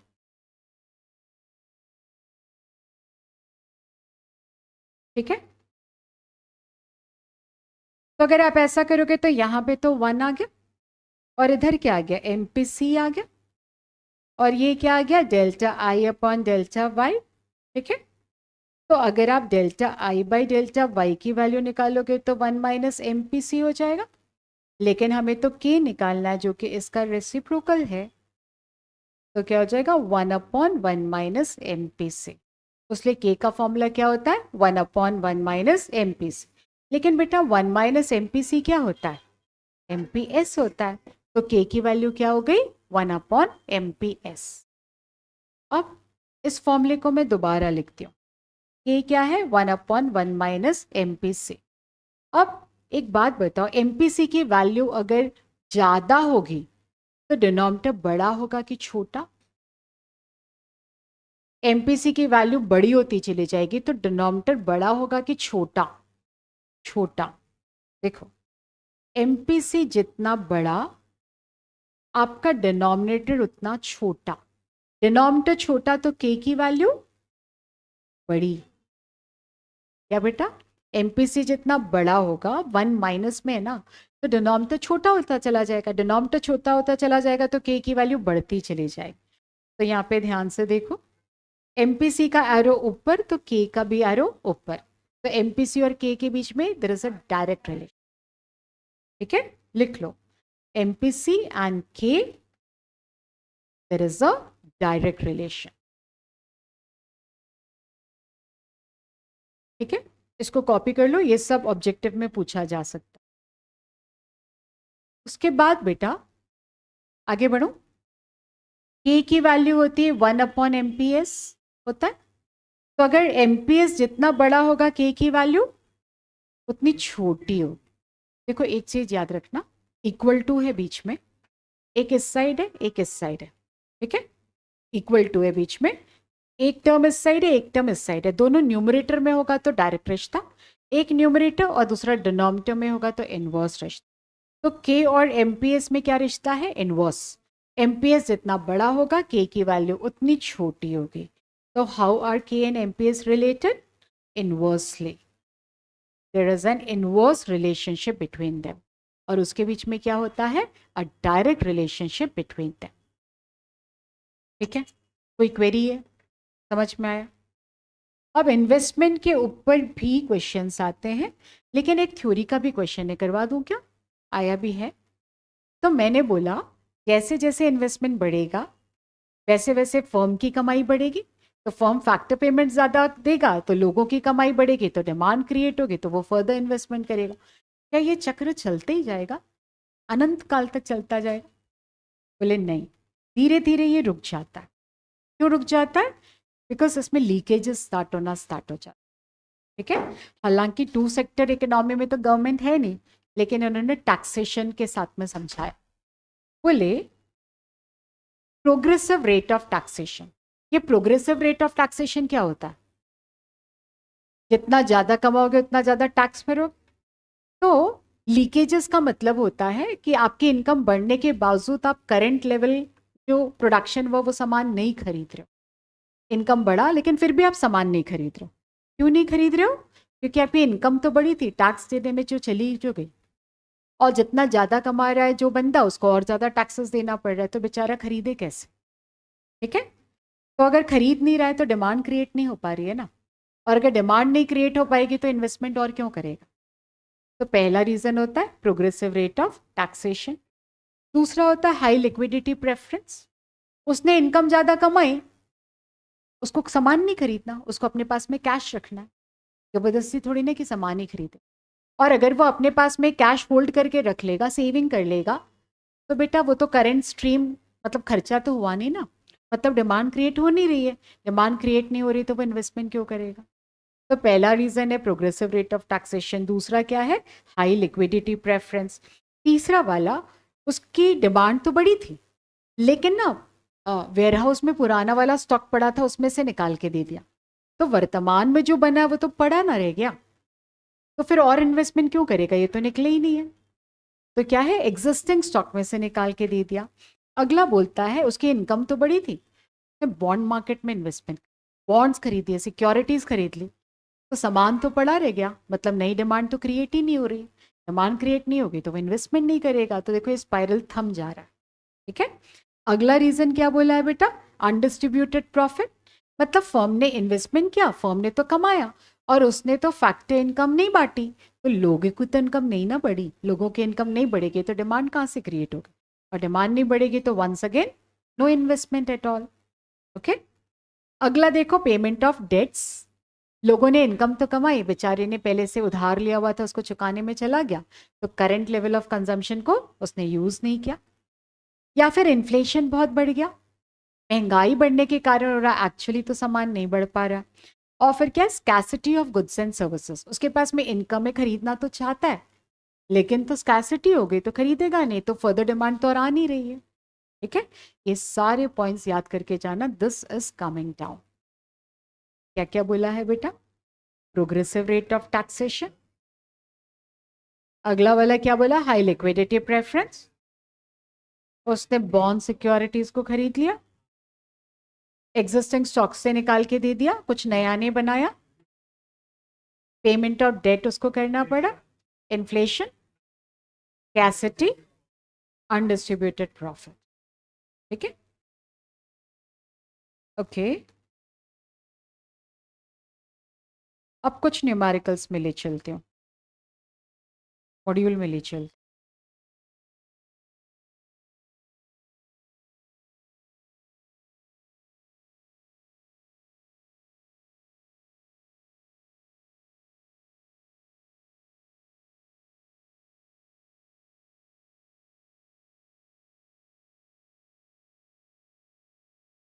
बच्चों देखो क्या बोला है. सेविंग्स फंक्शन दिया हुआ है, ऑटोनोमस इन्वेस्टमेंट दिया हुआ है आई. ठीक है, find out the equilibrium level of income, consumption and investment. नहीं, consumption if the investment increases permanently by 5 crores, what will be the new level of income and consumption? ठीक है, how to do बेटा?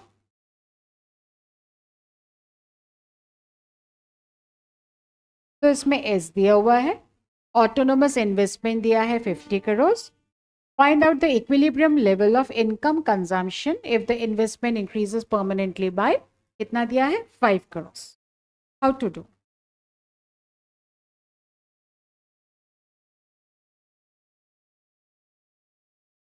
इसमें S दिया है, इसमें आई दिया हुआ है, तो हम क्या कर सकते हैं बेटा? हम वाई निकाल सकते हैं.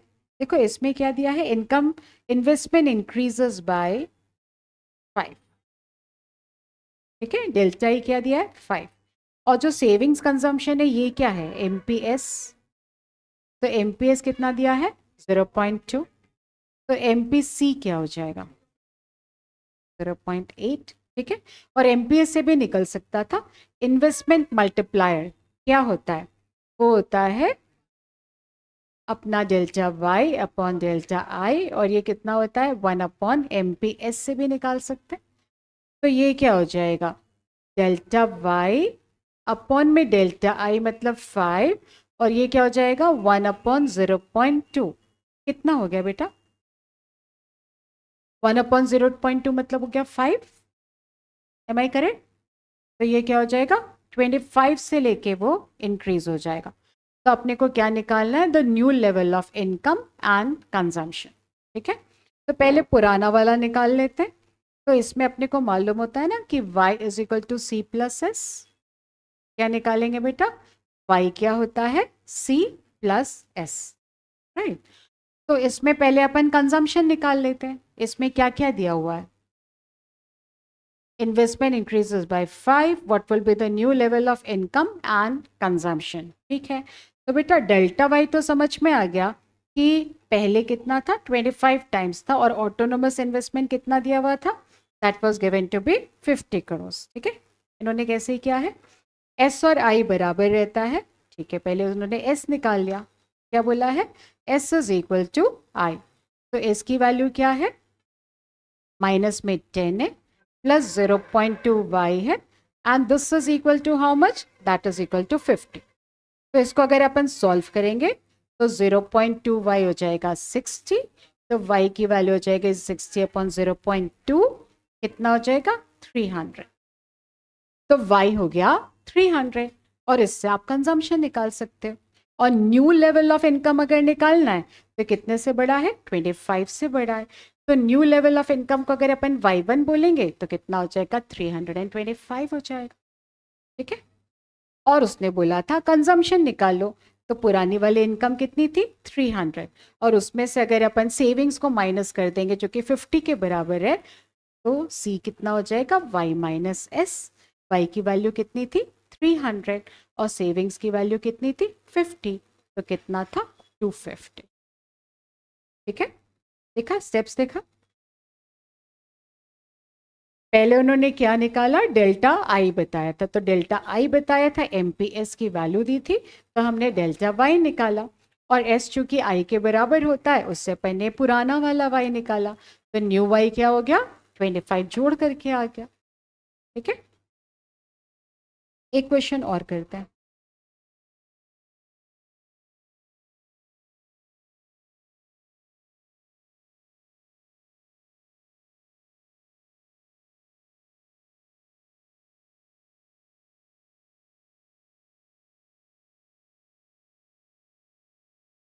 बेटा ये वाला करो, इलेस्ट्रेशन 10 इस पैटर्न का आया था। An increase in investment by 400 crores leads to increase in national income by 1600 crores. Calculate the marginal propensity to consume. आपको क्या निकालना है बेटा, यहाँ पे एमपीएस निकालना है। देखो, इंक्रीज इन इन्वेस्टमेंट बताया है, इंक्रीज इन नेशनल इनकम बताया है, और क्या निकालने के लिए बोला है, एमपीसी।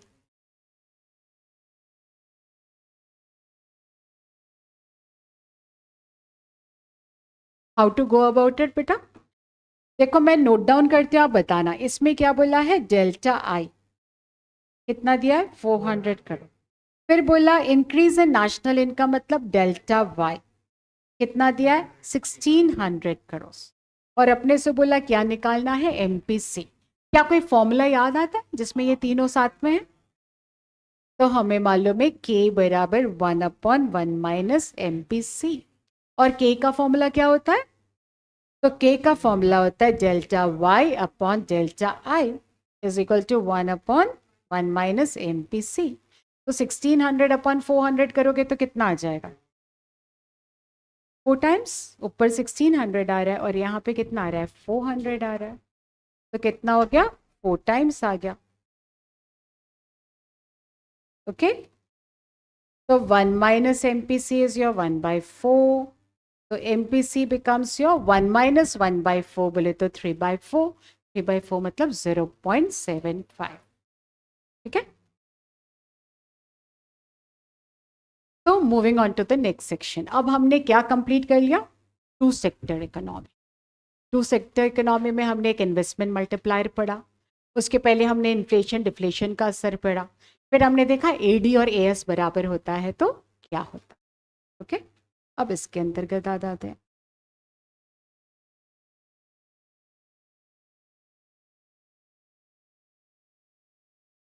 अब एक बार बेटा टू सेक्टर इकोनॉमी को, सॉरी टू सेक्टर इकोनॉमी के बाद में थ्री सेक्टर इकोनॉमी को समझने के लिए इस डायग्राम को देखो।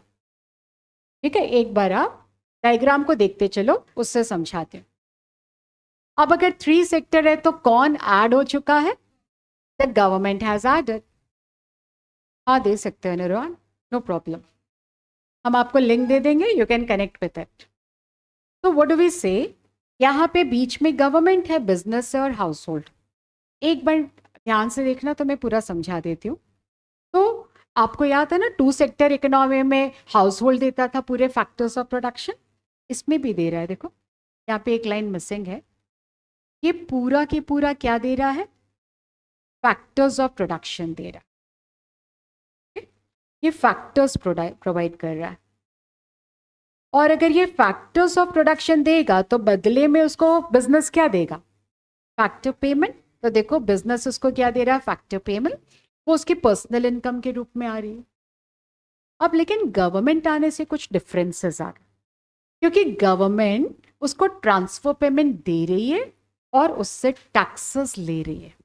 अब जो पैसा उसका टैक्सेस देने में चला जाएगा, उससे वो सामान कम खरीद पाएगा ना, तो करंट लेवल ऑफ जो कंजम्पशन करना चाहिए था वो नहीं कर पा रहा है, तो टैक्स को बोलते हैं इट्स अ लीकेज। क्या हो गया बेटा, एक लीकेज हो गया। दूसरा, उसने सेविंग्स भी करना स्टार्ट कर दिया। टू सेक्टर में तो बोलते थे नो सेविंग्स, तो एक बार फिर वापस से क्या स्टार्ट हो गया, एक लीकेज स्टार्ट हो गया।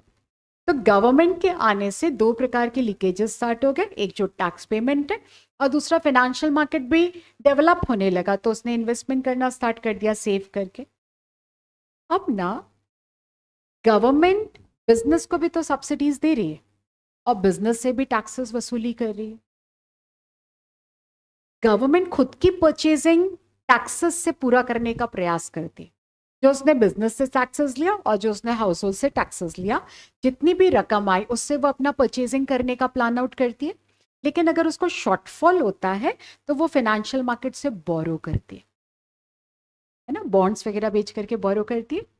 अगर टैक्सेस से उसकी पूर्ति हो जाएगी जितना भी चाहिए पैसा, तो इट वुडंट बोरो। लेकिन ऐसा होता नहीं है। तो वो बोरो कहाँ से, वो टैक्सेस ले रही है, इधर से उसने उठाया टैक्सेस, इधर से भी उसने उठाया टैक्सेस। अब टैक्सेस और जो उसने बोरो किया, तीनों से मिला के देखो उसने गवर्नमेंट ने परचेज किया।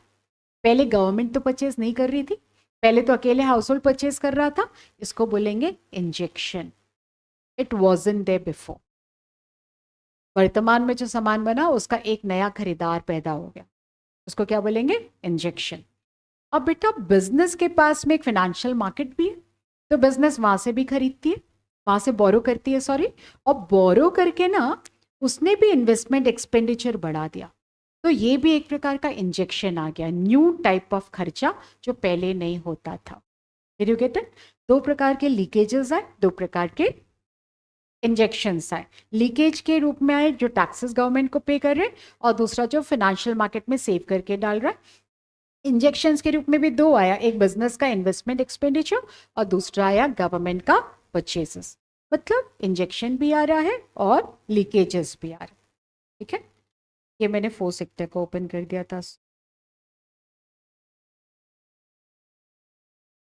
मैं डायग्राम गलत डल गया है। I'll take you to the module now.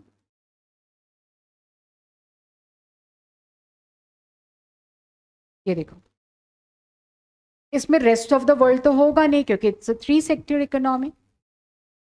तो इसमें बिजनेस गुड्स एंड सर्विसेज बनाता है, और ये गुड्स एंड सर्विसेज कौन खरीद रहा है, हाउस होल्ड खरीद रहा है। ओके, और बाकी गवर्नमेंट भी खरीद रही है और बिजनेस फर्म्स भी खरीद रही है। तो ऐसे में एग्रीगेट डिमांड जो आएगी ना, वो 3 प्रकार से आती है। पहले तो केवल C+I होता था। अब जो एडी की वैल्यू आ जाएगी वो क्या हो जाएगी, C+I+G। क्या हो गया, 3 प्रकार के खर्चे हो गए, एक कंजम्पशन का खर्चा, एक इन्वेस्टमेंट का खर्चा, और तीसरा वाला जो आ गया वो आ गया गवर्नमेंट का खर्चा। इसी प्रकार से ASP तो बढ़ गया, एक तो आ गया कंजम्पशन में प्लस सेविंग्स में प्लस एक टैक्स के रूप में भी तो आ रहा है। ठीक है, तो इसमें क्या हो जाएगा, C+I+G is equal to C+S+T। तो ऐसे में क्या हो जाएगा, C से C तो कैंसिल हो जाएगा, तो I+G would be equal to S+T। ध्यान से देखो, S और T क्या है, लीकेज है, और I+G क्या है, इंजेक्शन है। तो जब इक्विलिब्रियम आएगा तो इंजेक्शन और लीकेज दोनों बराबर होता है। क्या हो जाएगा, injection and leakage would be equal. अब बोले देखो गवर्नमेंट आने से क्या क्या नया जुड़ा, तो पहला जुड़ा टैक्सेस, टैक्सेस का रोल आ गया। दूसरा, गवर्नमेंट ने ट्रांसफर पेमेंट देना स्टार्ट किया हाउस होल्ड सेक्टर को, और बिजनेस फर्म्स को उसने सब्सिडी देना स्टार्ट किया। गवर्नमेंट ने परचेज करना स्टार्ट किया। अब गवर्नमेंट परचेज करना चाहती थी टैक्सेस से जो इकट्ठा हुआ, बट देन उसने बोरो भी करना स्टार्ट कर दिया फ्रॉम द फाइनेंशियल मार्केट, जितना भी उसका शॉर्टफॉल हुआ। Got it? अब इसके न्यूमेरिकल में 3 पैटर्न्स चलते हैं, वो मैं लेके जा रही हूँ। ग्राफ स्किप करें क्या, केवल एक चीज देख लो बेटा, इक्विलिब्रियम कब आएगा, तो ये है, ये वाला है AS, और AD कौन सा वाला है इसमें दिखाया नहीं, AD C+I+ वो हो जाएगा,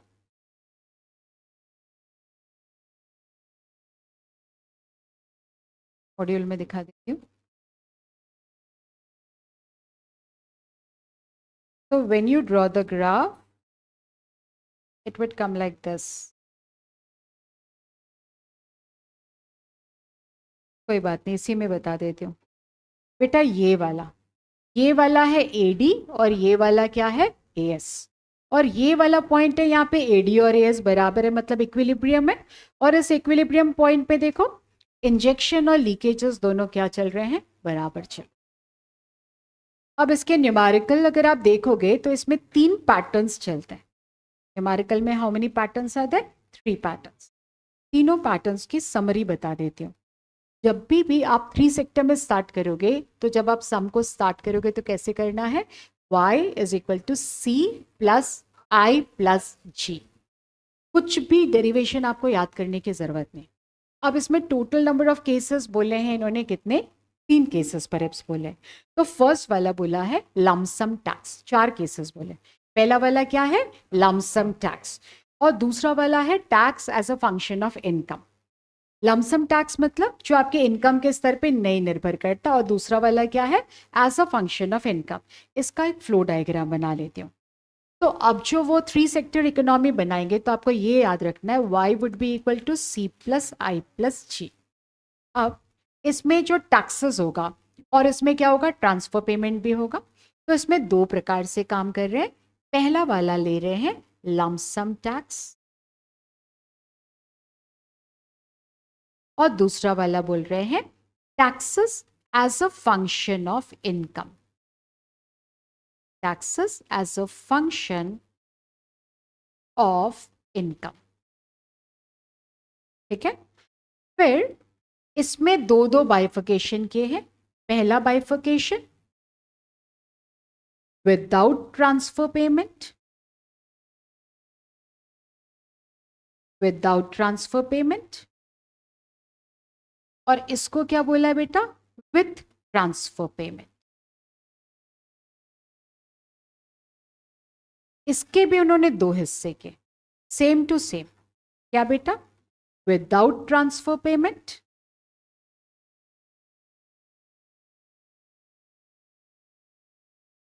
और यहां पे क्या बोला है, विथ ट्रांसफर पेमेंट।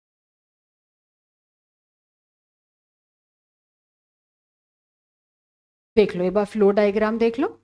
इस पूरे पार्ट को जो उन्होंने 3 सेक्टर इकोनॉमी बताया है, उसको पहले 2 पार्ट्स में किया।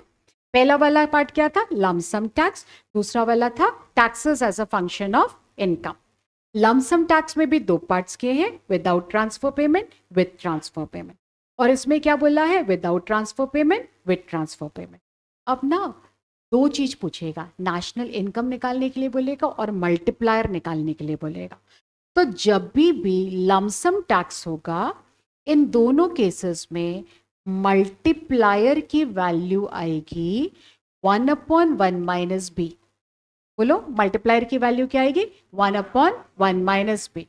और कभी भी taxes as a function of income बोलेगा, तो मल्टीप्लायर का जो फॉर्मूला यूज करना है वो है 1/1 माइनस बी, 1 माइनस टी। बस आपको ये याद रखना है। क्या याद रखना है, जब जब होगा लमसम टैक्स, मल्टीप्लायर का फॉर्मूला होगा 1/1 माइनस बी। कभी भी as a function of income होगा तो मल्टीप्लायर क्या हो जाएगा, 1/1 माइनस बी, 1 माइनस टी। ठीक है।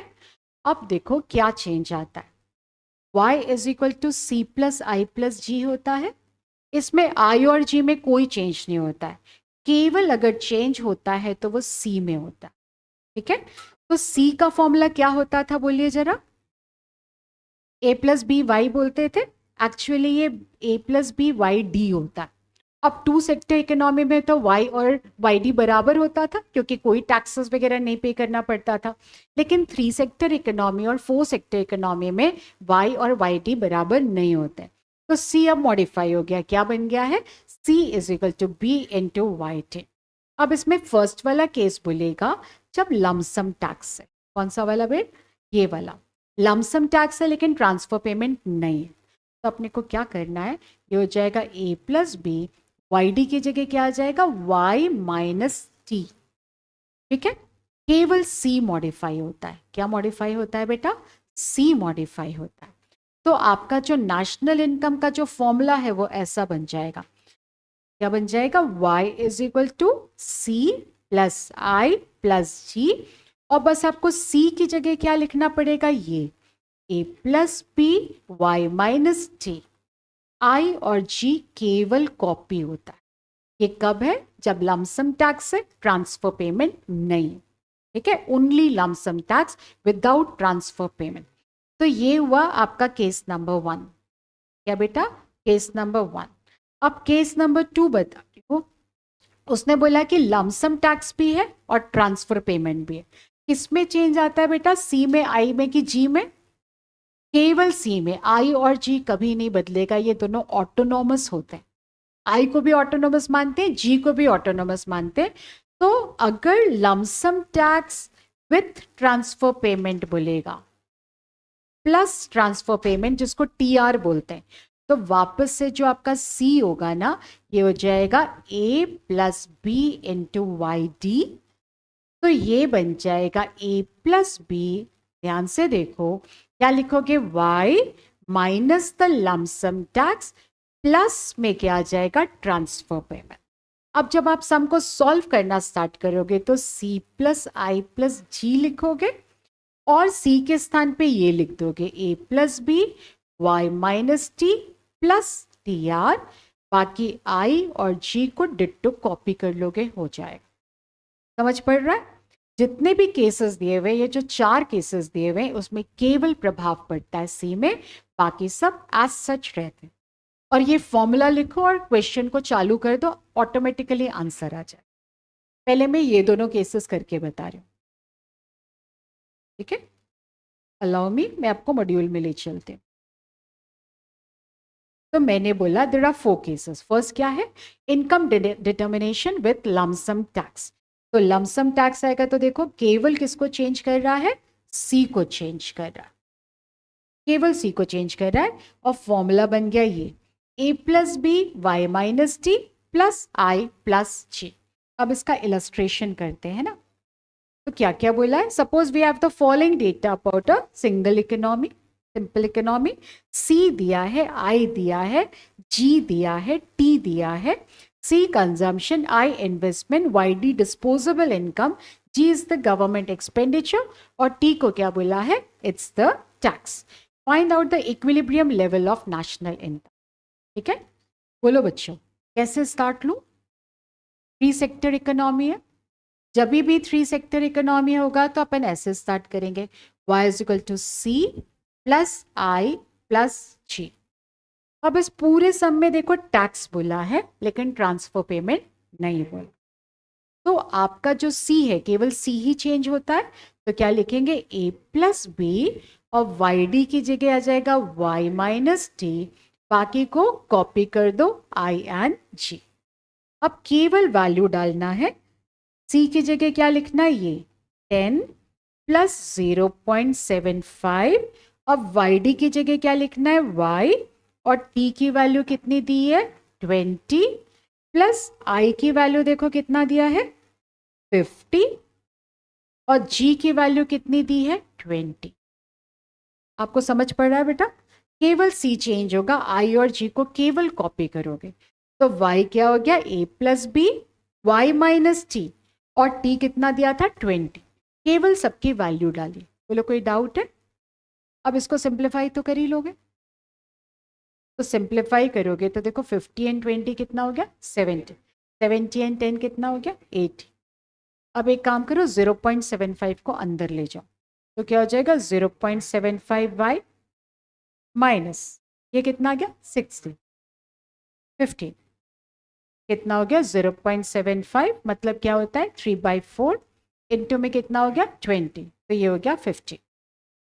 बराबर बेटा? तो 0.75 को अगर आप इस साइड लाओगे तो ये हो जाएगा 0.25y और 80 में से 15 को माइनस किया तो कितना आ गया 65।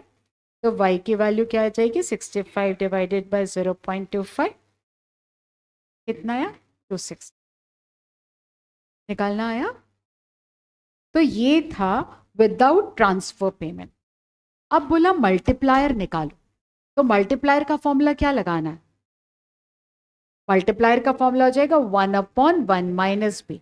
जब भी लमसम टैक्स बोलेगा तो मल्टीप्लायर का फॉर्मूला होता है 1/1 माइनस बी। और इसमें b कैसे जानोगे, ये b होता है, वाई का जो कोफिशिएंट है वो क्या है b, तो क्या हो जाएगा 0.7। ठीक है, तो आंसर कितना हो जाएगा 4, 1/0.25 मतलब क्या हो जाएगा 4। ठीक बेटा, अब मैंने केवल लमसम टैक्स करवाया, अब आप करोगे वो वाला ट्रांसफर पेमेंट का एक न्यूमेरिकल। ये लो, suppose the structural model of an economy is given as this. आपको सी दिया है, आई दिया है, जी दिया है, टी दिया है, ट्रांसफर पेमेंट दिया है. How would you right it? केवल ये बता दो.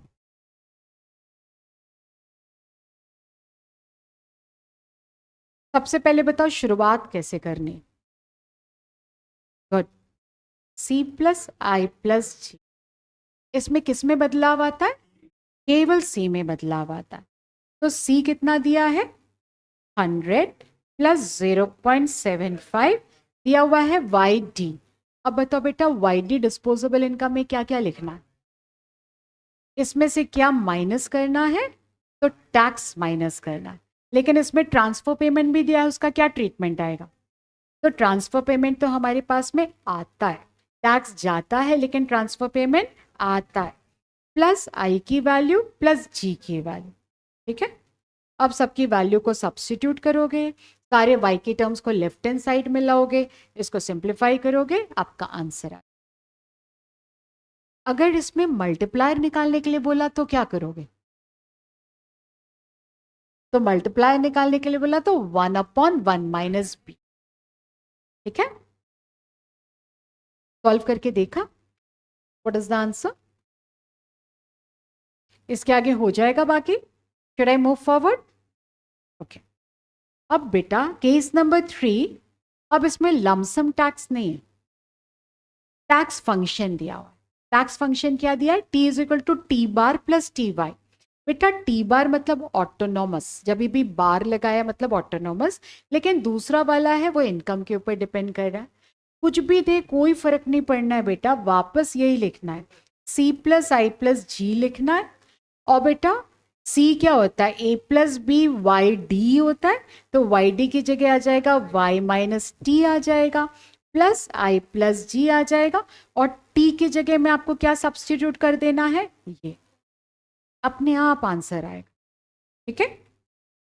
जैसे ये वाला क्वेश्चन अपन लिख के देख लेते. देखो इलस्ट्रेशन लिखा.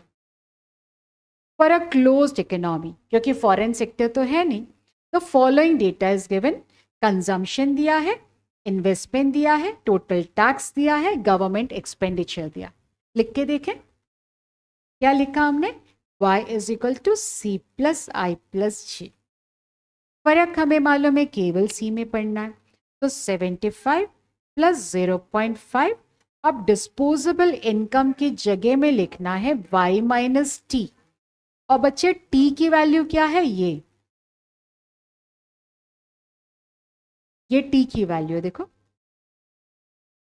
बस ब्रैकेट को क्लोज करो. प्लस आई कितना दिया है? 80. प्लस जी कितना दिया है? 100. कर लोगे इसके आगे? क्या लिखना है? y minus T. और t क्या है? इनकम के ऊपर डिपेंड करना है, उसकी वैल्यू डाल. बस आपको इक्वेशन सॉल्व करते आना चाहिए, जो कि आपको आते ही होगा अच्छे से. ऊपर वाले का 1450. बोलो इसको छोड़ दूं? Would you be able to complete it later? अब इसका केस नंबर 4 जो आता है, केस नंबर 4 में tax as a function of income plus transfer payment आएगा. तो बोलो ट्रांसफर पेमेंट आएगा तो कहाँ पे चेंज होगा और क्या चेंज होगा? सी में ही चेंज होगा. प्लस ट्रांसफर पेमेंट बस आपको लिख देना है तो काम हो जाएगा. तो इसमें देखो ये आ जाएगा a plus B Y minus T. और t क्योंकि as a function of income है तो टी बार और टी वाई आएगा. प्लस में आपको क्या जोड़ देना है? Transfer payment. और आई और जी को केवल कॉपी कर. ठीक है. तो ये पूरा था 3 सेक्टर इकोनॉमी. अब हम चलते हैं इनटू द 4 सेक्टर इकोनॉमी. अब 4 सेक्टर इकोनॉमी का ये डायग्राम है बेटा. अब इसमें एक नया सेक्टर आ गया, that is rest of the world. नीचे का हिस्सा पूरा सेम.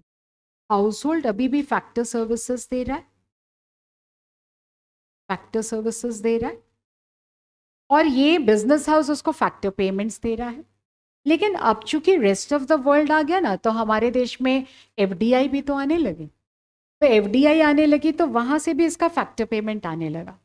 तो उसको 2 जगह से फैक्टर पेमेंट मिल रहा है. एक हमारे देश के बिजनेस हाउसेस से, एक फॉरेन सेक्टर के बिजनेस हाउसेस से. गवर्नमेंट के साथ में सेम ट्रीटमेंट रहेगा. गवर्नमेंट को टैक्सेस देना पड़ेगा, हाउस होल्ड को भी और बिजनेस को. लेकिन गवर्नमेंट केवल लेती नहीं है बेचारी, देती भी है. तो हमें देगी ट्रांसफर पेमेंट, बिजनेस हाउस को क्या देगी? सब्सिडी. अब एक नया सेक्टर क्रिएट हो गया जिसको हम बोलते हैं द फाइनेंशियल मार्केट। तो हम सेव करेंगे हाउस होल्ड, तो देखो ये क्या हो गया, लीकेज हो गया। टैक्सेस भी क्या हो गया, लीकेज हो गया। लेकिन बिजनेस हाउसेस को जब इन्वेस्टमेंट मिलने लगा तो उसने इन्वेस्टमेंट एक्सपेंडिचर करने लगा, तो ये इंजेक्शन हो गया। गवर्नमेंट ने परचेज किया, इंजेक्शन हो गया।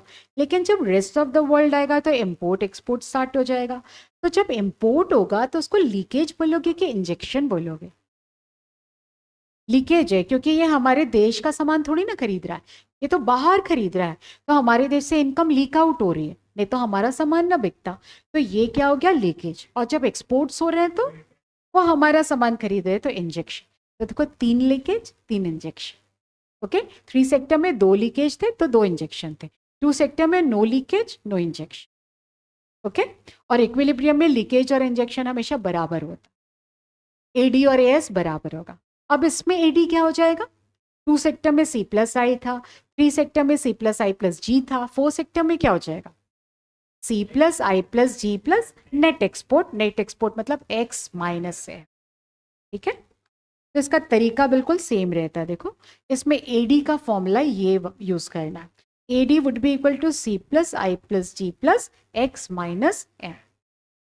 तो हमारे देश के लिए बेटर ऑफ क्या है, डिमांड अगर अपन क्रिएट करना चाहते हैं तो एक्सपोर्ट ज्यादा होना चाहिए कि इम्पोर्ट, एक्सपोर्ट ज्यादा होना चाहिए।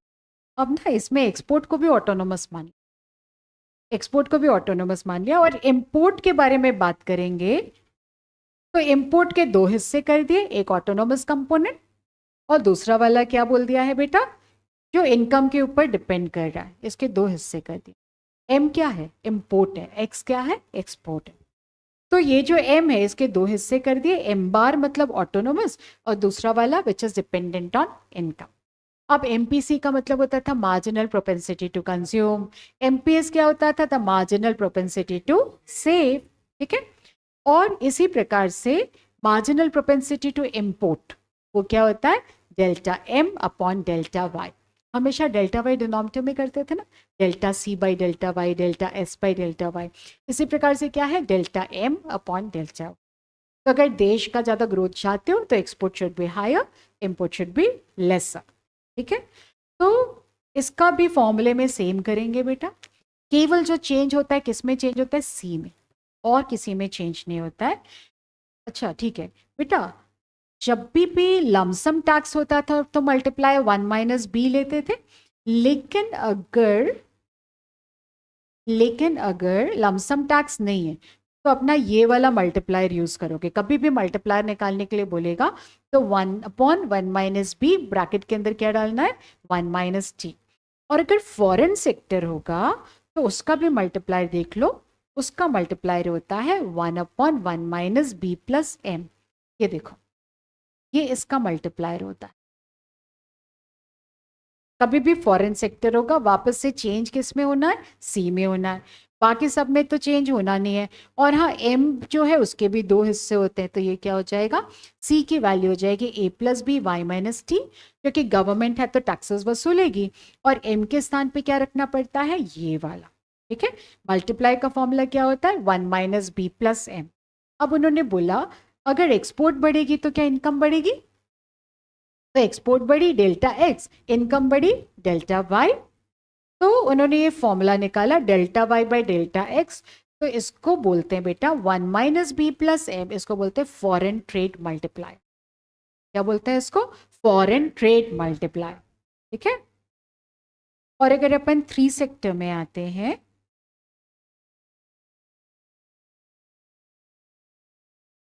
ठीक है, अगर हम सीधे 3 सेक्टर में आ जाते हैं, देखो इसको बोलते हैं this is the tax multiply. 1 minus B 1 minus T, इसको क्या बोलते हैं, टैक्स मल्टीप्लाई।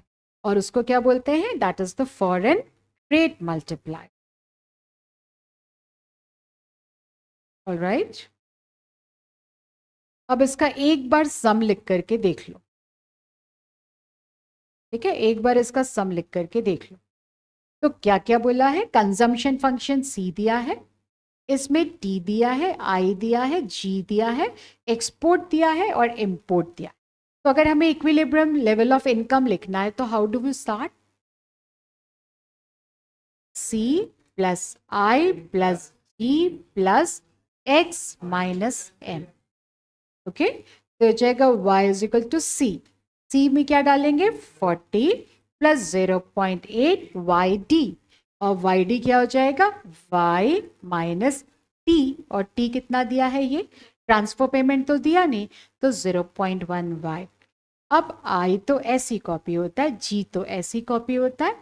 एक्सपोर्ट दिया हुआ है 58 और इंपोर्ट कितना दिया है 0.05 वाई। कितना दिया 0.05 वाई।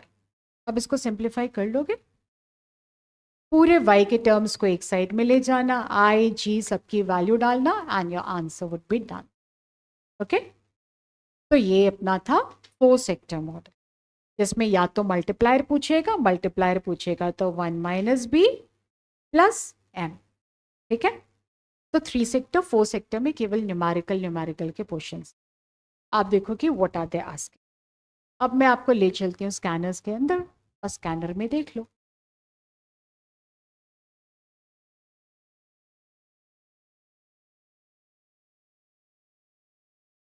अब ये सारे सम्स बेटा आपको स्वयं करना। 46 वाला सम स्टार्ट हो जाओ। Suppose the consumption of an economy is given by C is equal to 30 plus 0.5 Y. Investment दिया है, what would be the equilibrium level of national income? ये 2 सेक्टर बोल रहा है, 3 सेक्टर बोल रहा है कि 4 सेक्टर? तो किसके बारे में बात करा? 2 सेक्टर। ना तो जी का डिटेल्स दिया है, ना तो एक्सपोर्ट इंपोर्ट का डिटेल्स दिया है। तो हम सम की शुरुआत कैसे करेंगे? y is equal to c plus i। करो स्टार्ट और सॉल्व करके बताओ व्हाट इज योर आंसर।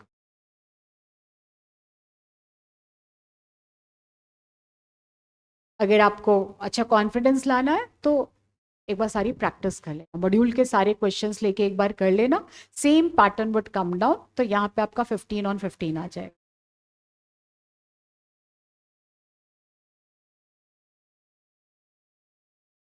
बाकी का आंसर्स देख लेते हैं।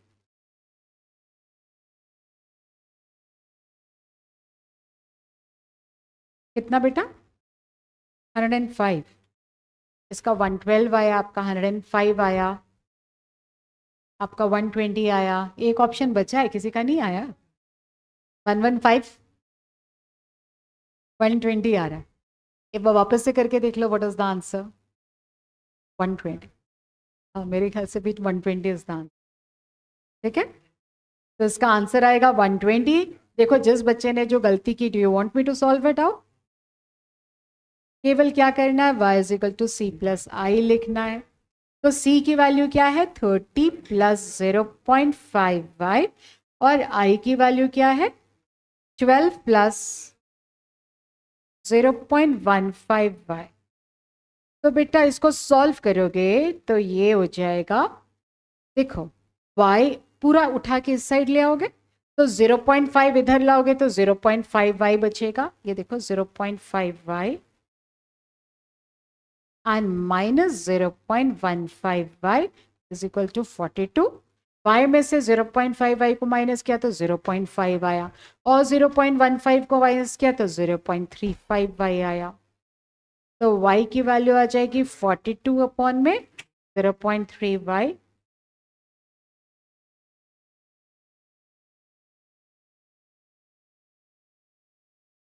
तो करके देखो बेटा, 42 अपॉन में 0.35, व्हाट डिड यू गेट 120।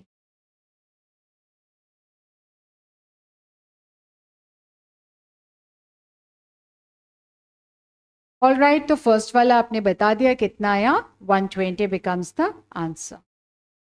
अब ये करो, in a 3 sector model of a closed economy, 3 sector model closed economy neglecting the foreign trade, what are the 3 components of aggregate demand?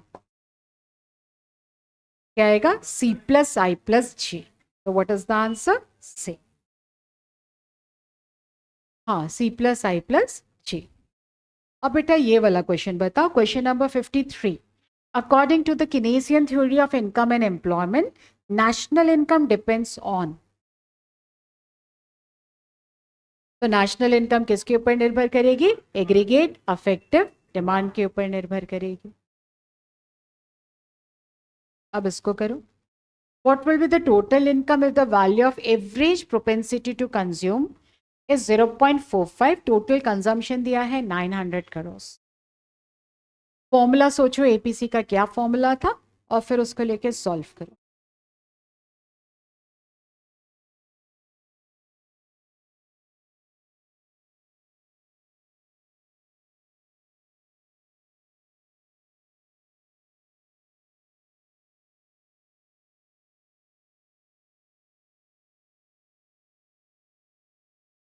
आप लोग ने कुछ ऐसे ही स्टार्ट किया होगा. एपीसी का फॉर्मूला क्या होता है? C upon. अब इसमें निकालना क्या है बेटा? आपको टोटल इनकम मतलब वाई निकालना है. तो सी अपॉन एपीसी. अब कंजम्पशन दिया है 900 करोड़ और एपीसी की वैल्यू क्या दिया है? 0.45. आप उसको सॉल्व करो तो कितना आ रहा है? 2000. ठीक है. एक पेपर और है अपने पास में, 2 अटेम्प्ट के पेपर्स हैं. अब इसको सॉल्व करके देखते हैं.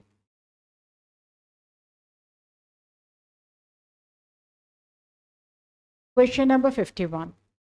Which of the following is not a reason for leakages?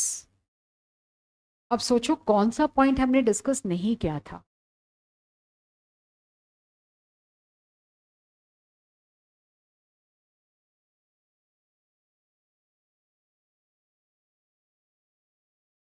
कौन सा वाला? बी. देखो ए वाला तो था पेमेंट ऑफ डेट. अब बी में डिस्ट्रीब्यूटेड प्रॉफिट ऑफ कॉर्पोरेशन ही था, अनडिस्ट्रीब्यूटेड प्रॉफिट. क्योंकि अगर डिस्ट्रीब्यूट कर देगा तो हमारे पास में तो डिविडेंड्स मतलब इनकम आ जाएगी. इनकम आ जाएगी तब तो हम और डिमांड क्रिएट करेंगे. तो ये तो स्पाइरल चलता रहेगा. तो इसका गलत आंसर मतलब करेक्ट आंसर कौन सा है? ये वाला. अब क्वेश्चन नंबर 52 करो. फाइंड द एग्रीगेट डिमांड जबकि कंजम्पशन दिया है, इन्वेस्टमेंट दिया है, गवर्नमेंट स्पेंडिंग दिया है, एक्सपोर्ट दिया है, इंपोर्ट दिया है. कौन सा सेक्टर है? 4 सेक्टर मॉडल. 4 सेक्टर में कैसे स्टार्ट करते थे? y is equal to C plus I plus G plus X minus M. Formula लिखो, वैल्यू डालो, आंसर पाओ.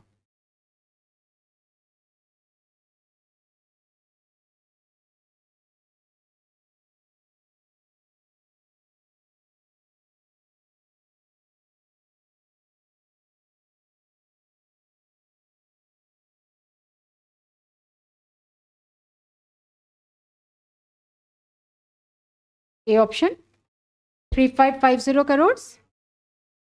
ओके. क्वेश्चन नंबर 53 करो. सी दिया है, जी दिया है, टी दिया है, आई दिया है, ट्रांसफर पेमेंट दिया है. कौन सा सेक्टर है? Pre sector. प्री सेक्टर में how to start the sum? C plus I plus G लिखो. अब इसमें देखो टैक्स का भी ट्रीटमेंट है, ट्रांसफर पेमेंट का भी ट्रीटमेंट है और आपको इक्विलिब्रियम इनकम निकालना. पिछला वाला सम सब बच्चे कर पाए? तो क्वेश्चन नंबर 53 में लिखेंगे y is equal to C plus I plus G. Okay. अब c की जगह लिखेंगे, केवल चेंज तो c में ही आता है. तो 200 प्लस 0.8. अब ये वाई डी है बेटा, हाँ थोड़ा दूर छप गया है. अब वाई डी के स्थान पे क्या लिखोगे? अब है Y minus T plus T R. ठीक है. Plus I plus G. T बोले तो टैक्स. गवर्नमेंट टैक्स ले रही है और ट्रांसफर पेमेंट दे रही है. अब वैल्यूज को लेके फिक्स कर दो. तो 200 है प्लस 0.8 है. y लिखोगे और t लिखोगे. t कितना दिया बेटे? 150. और ट्रांसफर पेमेंट कितना दिया है? 200. और i कितना दिया है? सॉरी टी आर दिया है 75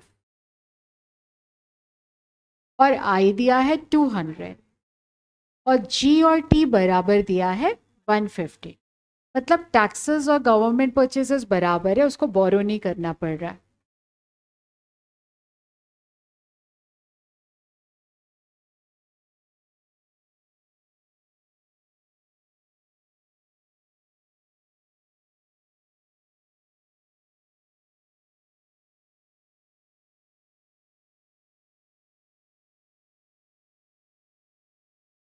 क्या आंसर है बेटा? 2525।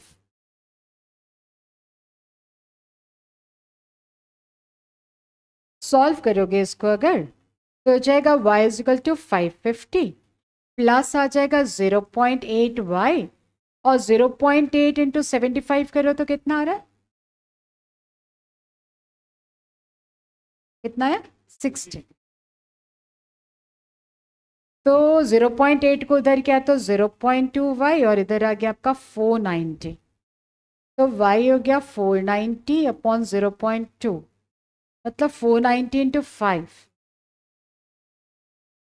2450 वो 50। ठीक है, शुरुआत करना ही डिफिकल्ट होता है इसमें, बस शुरुआत हो जाए तो केवल सिंप्लीफाई करना है, दैट इज ऑल। ओके, बस शांति से थोड़ा सा बरत करके करना। टाइम बहुत होता है, आपको पैनिक करने की जरूरत नहीं रहती। 2 आवर्स का पेपर 45 मिनट्स में हो जाता है, एट द मैक्स 1 आवर में होता है। तो हड़बड़ाना तो है ही नहीं, आराम आराम से करना है। ओके, तो ये वाला हमने कर लिया 2450। Now which of the following is true for MPC? It is always greater than 1। क्या p की वैल्यू क्या 1 से बड़ी होती है? It is always less than unity but greater than 0। तो b की वैल्यू हमेशा किसके बीच में लाई करती है? 0 और 1। अब इन्वेस्टमेंट मल्टीप्लायर किसको बोलते थे? k को बोलते थे। कौन सा फॉर्मूला करेक्ट है? Is A correct? तो rate of change in investment numerator में होता था कि डिनोमिनेटर में होता था? तो delta Y by delta I है, तो कौन सा वाला करेक्ट है? तो बी वाला। बाकी सब फॉर्मूले में डेल्टा वाई नीचे रहता है, investment multiplies the only formula जिसमें वो ऊपर रहता है। फिर if the aggregate demand for an amount of output is less than the full employment level of output, demand कम है, डिमांड कम होता है तो इसको क्या बोलते हैं? Deflationary gap. डिमांड ज्यादा होती है तो बोलते हैं inflationary. And the last question of the day, इसको करो बेटा 57 को।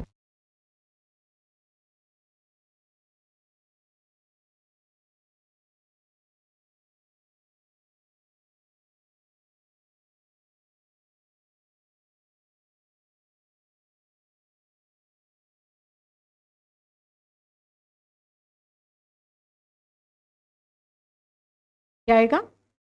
3। 3 इज द आंसर। सबका हुआ। इंक्रीज इन इन्वेस्टमेंट बोला था 500 करोड़, मतलब क्या बोला है? डेल्टा आई। तो डेल्टा आई कितना दिया हुआ है? 500। फिर इंक्रीज इन नेशनल इनकम, अरे ये तो अभी हमने किया था ना? नहीं, ऐसा सिमिलर किया था। फाइंड एमपीसी, तो कैसे करोगे? Delta Y by delta I is equal to 1/1 minus MPC. तो कितना हो जाएगा? 1500 by 500 3 is equal to 1 minus MPC. ऐसे क्या?